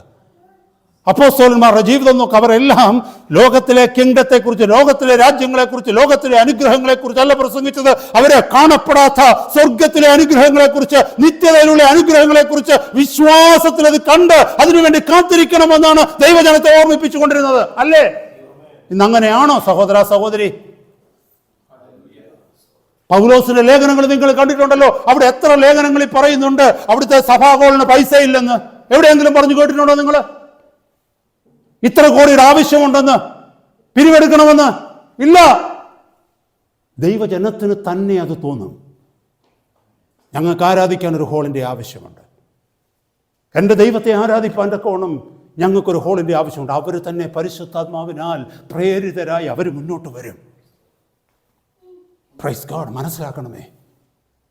പലരുടെയും ജീവിത ശൈലികൾ നോക്കിക്കേ. അപ്പോസ്തലന്മാരുടെ ജീവിത ശൈലിയാണോ യേശുവിന്റെ ജീവിത ശൈലിയാണോ? അവരിലേക്കൊന്ന് സൂക്ഷിച്ചു നോക്കിയേ. Look into their vibrant personality. Is it the personality of Christ? Is it the personality of apostle? Or is it the personality of a worldly celebrity? Tell me. Do you think they are the ministers of New Covenant? I would never say yes, but I could probably say probably they are the ministers of Old Covenant. That too I doubt. Elisha അങ്ങനെ ചെയ്യത്തില്ല, Elijah അങ്ങനെ ചെയ്യത്തില്ല, യോഹന്നാൻ സ്നാപകൻ അങ്ങനെ ചെയ്യത്തില്ല, പഴയ നിയമത്തിലെ പ്രവാചകന്മാരും ആരും അങ്ങനെ ചെയ്യത്തില്ല. ഇത്ര ഉന്നതമായ വിളി വിളിച്ചിരിക്കുന്ന നമ്മൾ കഷ്ടം. എന്നെ കേൾക്കുന്ന സഹോദര സഹോദരി, ഇന്ന് നമ്മൾ കേട്ടുകൊണ്ടിരിക്കുന്നത് ജീവന്റെ ശുശ്രൂഷയും മരണത്തിന്റെ ശുശ്രൂഷയും തമ്മിലുള്ള വ്യത്യാസമാണ്. മറന്നു പോകരുത്. ഈ വചനമൊന്നും കേൾക്കാൻ ആർക്കും മനസ്സ് വരില്ലെന്ന് എനിക്കറിയാം. ഈ വചനമൊക്കെ യൂട്യൂബിലൊക്കെ വന്നു കഴിഞ്ഞാൽ അതിന് കിട്ടുന്ന മറുപടികൾ എന്താണെന്ന് എനിക്കറിയാം. But I have to tell it because the Lord has put that in my heart. സഭയോടത് പറഞ്ഞേ പറ്റൂ. നിന്നെ വിളിച്ചിരിക്കുന്നത് ജീവന്റെ ശുശ്രൂഷ ചെയ്യാനാണ്. നീ പാടുമ്പോൾ, നീ പ്രാർത്ഥിക്കുമ്പോൾ, മറ്റുള്ളവരോട് വചനം പറയുമ്പോൾ, ഹല്ലേലൂയ, നിന്നിലുള്ള ജീവൻ അവരിലേക്ക് പകരപ്പെടണം. നീ ആത്മാവിന്റെ ശുശ്രൂഷയ്ക്കായി വിളിക്കപ്പെട്ട സഹോദരനാണ്, സഹോദരിയെ. മറന്നു പോകരുത്. നിനക്കൊരു ഉത്തരവാദിത്വമുണ്ട്. നിന്റെ ജീവിതം മറ്റുള്ളവർ കാണണം. സുവിശേഷം പറഞ്ഞുകൊണ്ട് വരുമ്പോൾ അവർ മുഖം തിരിക്കുവാൻ ഇടയാകരുത്. കാരണം നിന്റെ ജീവിതം അവർ കണ്ടുകൊണ്ടിരിക്കുക. നിന്റെ ഓഫീസിൽ, നിന്റെ ജോലി സ്ഥലത്ത്, നിന്റെ അയൽപക്കങ്ങളിൽ, നെയ്ബർഹുഡിലൊക്കെയും നിന്റെ ലൈഫ് അവർ കണ്ടുകൊണ്ടിരിക്കുകയാണ്. അത്രയൊക്കെ ലൈഫ് കാണിച്ചിട്ട് തിരിച്ചെന്നവരോട് സുവിശേഷം പറയുമ്പോൾ അവർ മുഖം മറയ്ക്കും. അവർ കുറെ കൂടെ ഡീസൻ്റ് ആണെങ്കിൽ അന്നേരം മുഖം മറയ്ക്കത്തില്ല. പക്ഷെ ഉള്ളിൽ പറയും, ഈ പുള്ളി എന്തോ സുവിശേഷം പറയാനാണ്. Because your life speaks louder than your words. നിന്റെ വാക്കുകളെക്കാൾ ഉച്ചത്തിൽ നിന്റെ ജീവിതം സംസാരിച്ചു കൊണ്ടിരിക്കുക ഈ ലോകത്തോട്. എന്നെ കേൾക്കുന്ന സഹോദര സഹോദരി, നീയും ഞാനുമായിരിക്കുന്നിടത്ത് ദൈവം നമ്മളെ ആക്കിയിരിക്കുന്നത്. God wants us to be a warning to the world. എന്നെയും നിങ്ങളെയും ദൈവമാക്കിയിരിക്കുന്നിടത്ത് ലോകത്തിനുള്ളൊരു മുന്നറിയിപ്പായിരിക്കണം എൻ്റെയും നിൻ്റെയും ജീവിതം. എൻ്റെയും നിൻ്റെയും ജീവിതം മറ്റുള്ളവർ കാണുമ്പോൾ ലോകം പറയണം, ഇതെനിക്കൊരു മുന്നറിയിപ്പാണ്. ഈ ലോകത്തെ ന്യായം വിധിക്കുവാൻ ദൈവം വരുന്നു. You and I are supposed to be the gospel, living gospel to the world. ജീവനെ കൊടുക്കാനാണ് നമ്മളെ വിളിച്ചിരിക്കുന്നത്. ജീവൻ പകരാനാണ്. ഹല്ലേലൂയ. മരണമാധിപത്യം നടത്തുന്നിടത്ത്, നിരാശാധിപത്യം നടത്തുന്നിടത്ത്, ഭയമാധിപത്യം നടത്തുന്നിടത്ത് നിന്നെയും എന്നെയും ദൈവമാക്കിയിരിക്കുന്നത് മറ്റുള്ളവർക്ക് ഹോപ്പ് കൊടുക്കാനാ, മറ്റുള്ളവർക്ക് പ്രതീക്ഷ കൊടുക്കാനാ, മറ്റുള്ളവർക്ക് സ്വസ്ഥത വരുത്താനാ, മറ്റുള്ളവർക്ക് സമാധാനം വരുത്താനാ, മറ്റുള്ളവർക്ക് ആശ്വാസം വരുത്താനാ. That is the ministry of life. അതാണ് ജീവന്റെ ശുശ്രൂഷ. എന്നാൽ മരണത്തിൻ്റെ ശുശ്രൂഷ എന്താണെന്നറിയാമോ? നിത്യജീവനെ കാക്ഷിക്കാതെ ഈ ലോകത്തിൽ നശിച്ചു പോകുന്നതിൻ്റെ പിന്നാലെ ജനത്തെ ആക്കുന്നതാണ് മരണത്തിൻ്റെ ശുശ്രൂഷ. കാരണം ഫിസിക്കൽ ഡെത്ത് അല്ല, ഭൗതിക മരണത്തെക്കുറിച്ചല്ല, ആത്മീക മരണത്തിലാണ്. അനേക വിശ്വാസികളുടെ ജീവിതം ആത്മീക മരണത്തിലാണ്. കാരണം അവരോട് പറഞ്ഞു കൊടുക്കുവാൻ ഉത്തരവാദിത്തം ലഭിച്ചവർ പലതും ജീവിക്കുന്നത് മറ്റു പലതിനും വേണ്ടിയാണ്. അവരവരുടെ കടമകളെ നിർവഹിക്കുന്നില്ല. ഹല്ലേലൂയ. ഞാൻ എൻ്റെ വാക്കുകളെ മുന്നോട്ട് പറഞ്ഞ് അടുത്ത 5 മിനിറ്റുള്ളിൽ ദൈവത്തിനെ നിർത്തുവാനായിട്ട് ആഗ്രഹിക്കുക. Hallelujah, praise God. മത്തായിയുടെ സുവിശേഷം 7-ാം അധ്യായം 20 മുതലുള്ള വാക്യങ്ങളിൽ അങ്ങനെയുള്ള ശുശ്രൂഷകരെ കുറിച്ച് എഴുതിയിട്ടുണ്ട്. അവരുടെ ഫലത്താൽ നിങ്ങളവരെ തിരിച്ചറിയും, അല്ലേ? ഞാൻ അത് എക്സ്പ്ലെയിൻ ചെയ്യുന്നില്ല. ഇതിനൊക്കെ മുമ്പിൽ നമ്മുടെ യൂട്യൂബിലൊക്കെ അതിനെക്കുറിച്ചൊക്കെ ഒത്തിരി മെസ്സേജുകളുണ്ട്. ഞാൻ അവിടെ ഒന്നും പോകുന്നില്ല. ഞാൻ ആ വാക്യം ഒന്ന് വായിച്ച് ഇതുമായി ബന്ധപ്പെട്ട് ആയതുകൊണ്ട് ഞാനൊന്ന് വായിച്ചു പിടിക്കുകയാണ്. Praise God. 7-ാം അധ്യായത്തിൻ്റെ 21 മുതലുള്ള വാക്യങ്ങൾ. 15-ാമത്തെ വാക്യത്തിൽ പറയുന്നു, അല്ല 13 മുതലുള്ള വാക്യത്തിൽ പറയുന്നു, ഇടുക്കുവാതിലൂടെ അകത്ത് കടക്കുവിൻ, നാശത്തിലേക്ക് പോകുന്ന വാതിൽ വീതിയുള്ളതും വഴി വിശാലവും അതിൽ കൂടി കടക്കുന്നവർ അനേകരുമാകുന്നു. ജീവങ്കിലേക്ക് പോകുന്ന വാതിൽ ഇടുക്കവും വഴി ഞെരുക്കവുമുള്ളത് കണ്ടെത്തുന്നവർ ചുരുക്കമത്രേ. കള്ളപ്രവാചകന്മാരെ സൂക്ഷിച്ചുകൊള്ളുവേൻ, അവർ ആടുകളുടെ വേഷം പൂണ്ട് നിങ്ങളുടെ അടുക്കൽ വരുന്നു, അകമയോ കടിച്ചു കീറുന്ന ചെന്നായ്ക്കളാകുന്നവരുടെ ഫലങ്ങളാൽ നിങ്ങൾക്ക് അവരെ തിരിച്ചറിയാം. എന്നിട്ട് താഴേക്ക് വന്നിട്ട് പറയുന്നു, 20-ാമത്തെ വാക്യം മുതൽ നിങ്ങളൊന്ന് നോക്കിയേ. ആകയാൽ അവരുടെ ഫലത്താൽ നിങ്ങൾക്ക് അവരെ തിരിച്ചറിയാം. എന്നോട് കർത്താവേ കർത്താവേ എന്ന് പറയുന്നവനേവനുമല്ല, സ്വർഗസ്ഥനായ എൻ്റെ പിതാവിന് ഇഷ്ടം ചെയ്യുന്നവനത്രേ സ്വർഗരാജ്യത്തിൽ കടക്കുന്നത്. കർത്താവേ കർത്താവേ, നിന്റെ നാമത്തിൽ ഞങ്ങൾ പ്രവചിക്കുകയും നിന്റെ നാമത്തിൽ ഭൂതങ്ങളെ പുറത്താക്കുകയും നിന്റെ നാമത്തിൽ വളരെ വീര്യപ്രവൃത്തികൾ ചെയ്തില്ലയോ എന്ന് പലരും ആ നാളിൽ എന്നോട് പറയും. അന്ന് ഞാൻ അവരോട്, ഞാൻ ഒരു നാളും നിങ്ങളെ അറിഞ്ഞിട്ടില്ല, അധർമ്മം പ്രവർത്തിക്കുന്നവരെ എന്നെ വിട്ടുപോകുവേൻ എന്ന് തീർത്ത് പറയും. വലിയ ശുശ്രൂഷകരാണ് അവരല്ലേ, ഇങ്ങനെയൊക്കെ അത്ഭുതങ്ങളൊക്കെ ചെയ്ത് യേശുവിൻ്റെ നാമത്തിൽ പ്രവചിക്കുകയൊക്കെ ചെയ്തു. ഞാനത് എക്സ്പ്ലെയിൻ ചെയ്യുന്നില്ല. നിങ്ങളത് 2-3 പ്രാവശ്യം ആ വാക്യങ്ങളൊന്ന് വായിക്കാമെങ്കിൽ ഇറ്റ് ഈസ് സെൽഫ് എക്സ്പ്ലനേറ്ററി. പരിശുദ്ധാത്മാവ് തന്നെ വെളിപ്പെടുത്തി തരും. സിമ്പിളായിട്ട് എഴുതിയിരിക്കുന്നു. ഞാൻ വേറൊരു ഭാഗം വായിച്ച് കേൾപ്പിക്കാം. ആ ഭാഗവും ഞാൻ എക്സ്പ്ലെയിൻ ചെയ്യുന്നില്ല. 2 കൊരിന്ത്യർ 11-ാം അധ്യായത്തിലേക്ക് വരുമ്പോൾ അവിടെ എഴുതിയിരിക്കുന്ന വാക്യങ്ങൾ നോക്കിയേ. 2 കൊരിന്ത്യർ 11, 2 Corinthians 11 verse 2 onwards. 2 കൊരിന്ത്യർ 11-ന്റെ 2 മുതലുള്ള വാക്യങ്ങൾ. ഞാൻ നിങ്ങളെക്കുറിച്ച് ദൈവത്തിൻ്റെ എരിവോടെ എരിയുന്നു. This is Paul speaking to the church through the Holy Spirit. Or in other ways you could say that this is the Holy Spirit speaking to the church. ദൈവത്തിൻ്റെ പരിശുദ്ധാത്മാവ് ദൈവജനത്തോട് പറയുകയാണ്, ഞാൻ നിങ്ങളെക്കുറിച്ച് ദൈവത്തിൻ്റെ എരിവോടെ എരിയുന്നു. ഞാൻ ക്രിസ്തു എന്ന ഏക പുരുഷനെ നിങ്ങളെ നിർമ്മല കന്യകയായി ഏൽപ്പിക്കുവാൻ വിവാഹ നിശ്ചയം ചെയ്തിരിക്കുന്നു. എന്നാൽ സർപ്പം ഹവ്വായെ, സർപ്പം എന്ന് പറഞ്ഞാൽ പിശാച്, പഴയ പാമ്പായ സർപ്പം, എന്നാൽ സർപ്പം ഹവ്വായെ ഉപായത്താൽ ചതിച്ചതുപോലെ നിങ്ങളുടെ മനസ്സ് ക്രിസ്തുവിനോടുള്ള ഏകാഗ്രതയും നിർമ്മലതയും വിട്ടു വഷളായി പോകുമോ എന്ന് ഞാൻ ഭയപ്പെടുന്നു. ഒരുത്തൻ വന്ന് ഞങ്ങൾ പ്രസംഗിക്കാത്ത മറ്റൊരു യേശുവിനെ പ്രസംഗിക്കുകയോ നിങ്ങൾക്ക് ലഭിക്കാത്ത വേറൊരു ആത്മാവെങ്കിലും നിങ്ങൾ കൈക്കൊള്ളാത്ത വേറൊരു സുവിശേഷമെങ്കിലും ലഭിക്കുകയോ ചെയ്യുമ്പോൾ നിങ്ങൾ പൊറുക്കുന്നത് ആശ്ചര്യം. See, another Jesus, another gospel, another spirit. Where is it preached? Inside the church. മറ്റൊരു യേശു, മറ്റൊരു സുവിശേഷം, മറ്റൊരാത്മാവ്. എവിടെ? ദൈവത്തിൻ്റെ സഭയ്ക്കുള്ളിൽ. ക്രിസ്തുവിന് നിർമ്മല കന്യകയായി വിവാഹം ചെയ്തിരിക്കുന്ന അനേകരുടെ ഹൃദയം ക്രിസ്തുവിനോടുള്ള ഏകാഗ്രത വിട്ട് വഷളായി പോവുകയാണ്. കാരണം എന്താ? ആ സഭകളിൽ അല്ലെങ്കിൽ ആ സഭയിൽ മറ്റൊരു യേശുവിനെ പലരും പ്രസംഗിക്കുന്നു, മറ്റൊരു സുവിശേഷം അവർ കേൾക്കുന്നു, മറ്റൊരാത്മാവിനെ അവർക്ക് ലഭിക്കുന്നു. ഇവിടെ പറയുന്നു, നിങ്ങളത് പൊറുക്കുന്നത് എനിക്ക് ആശ്ചര്യം. പരിശുദ്ധാത്മാവ് പറയുക, എന്നെ കേൾക്കുന്ന സഹോദര സഹോദരി, ഇത് കേൾക്കുമ്പോൾ എൻ്റെയും നിങ്ങളുടെയും ഹൃദയം കലങ്ങണം. എൻ്റെയും നിങ്ങളുടെയും ഹൃദയം കലങ്ങണം. അതാ പറയുന്നത്, this is a ministry of death, bringing death into the church. ദൈവത്തിൻ്റെ സഭയിലേക്ക് ആത്മീക മരണം കൊണ്ടുവരികയാണ്. ക്രിസ്തുവിനോടുള്ള ഏകാഗ്രത വിട്ടിട്ട്, കമ്മിറ്റ്മെന്റ് വിട്ടിട്ട്, ഡെഡിക്കേഷൻ വിട്ടിട്ട് ലോകത്തിലേക്ക് അവരെ കൊണ്ടുപോകുമ്പോൾ you are guiding them to death. ആ ശുശ്രൂഷ ചെയ്യുവാനല്ല കർത്താവ് നമ്മളെ വിളിച്ചിരിക്കുന്നത്. ഞാൻ എൻ്റെ വാക്കുകളെ നിർത്തുകയും സമയം വളരെ മുന്നോട്ട് പോയതുകൊണ്ട്. സഹോദര സഹോദരി, പഴയ നിയമത്തിൻ്റെ ശുശ്രൂഷകരായിട്ടല്ല എന്നെ ദൈവം വിളിച്ചത്, നിന്നെ ദൈവം വിളിച്ചത്. പുതിയ നിയമത്തിൻ്റെ ശുശ്രൂഷ. Life first, then service second. ആദ്യം ജീവിതം, പിന്നെ ശുശ്രൂഷ. ആദ്യം ജീവിക്കുക, പിന്നെ ശുശ്രൂഷിക്കുക. അതാണ് എൻ്റെ ഹൃദയത്തിൽ എപ്പോഴും ദൈവസന്നിധിയിൽ ഞാൻ കരയുന്നത്. കർത്താവേ, ജീവിക്കാതെ ശുശ്രൂഷിപ്പാൻ എൻ്റെ ജീവിതത്തിൽ എനിക്ക് ഇടയാവരുത്. അനേകരെ പ്രസാദിപ്പിക്കുവാൻ എനിക്ക് കഴിഞ്ഞേക്കാം, അനേകരുടെ ഗുഡ് ബുക്സിൽ എനിക്ക് പേര് വരുവാൻ കഴിഞ്ഞേക്കാം. പക്ഷെ കർത്താവ് എന്നിലേക്ക് നോക്കുമ്പോൾ അനുതപിക്കുന്ന ഒരു ഹൃദയം എനിക്കുണ്ടോ? മാനസാന്തരപ്പെടുന്ന ഹൃദയങ്ങളുണ്ടോ? എൻ്റെ മനസ്സിലേക്ക് കടന്നു വരുന്ന ദുഷ്ടചിന്തകളെക്കുറിച്ച് നിലവിളിക്കുന്ന ഒരു ഹൃദയം എനിക്കുണ്ടോ? ഇന്നത്തെ രാത്രി അങ്ങനെ ഇല്ലെങ്കിൽ പുതിയൊരു ജീവിതം നമുക്ക് ആരംഭിക്കാം. നമ്മളെല്ലാവരും ശുശ്രൂഷയ്ക്ക് വേണ്ടി വിളിക്കപ്പെട്ടു വരാം. ഹല്ലേലൂയ. സഹോദര സഹോദരി, കർത്താവിൻ്റെ വചനം പറയുന്നു, കർത്താവ് അത് ചെയ്തിട്ടാണ് പ്രസംഗിച്ചത്. അപ്പോസ്തലന്മാർ അത് ചെയ്തിട്ടാണ് പ്രസംഗിച്ചത്. ഞാനും നിങ്ങളും അങ്ങനെയായിരിക്കണമെന്ന് കർത്താവ് നമ്മെക്കുറിച്ച് ആഗ്രഹിക്കുന്നു. നമുക്ക് നമ്മുടെ കണ്ണുകളെ കർത്താവിൻ്റെ സന്നിധിയിൽ അടയ്ക്കാം.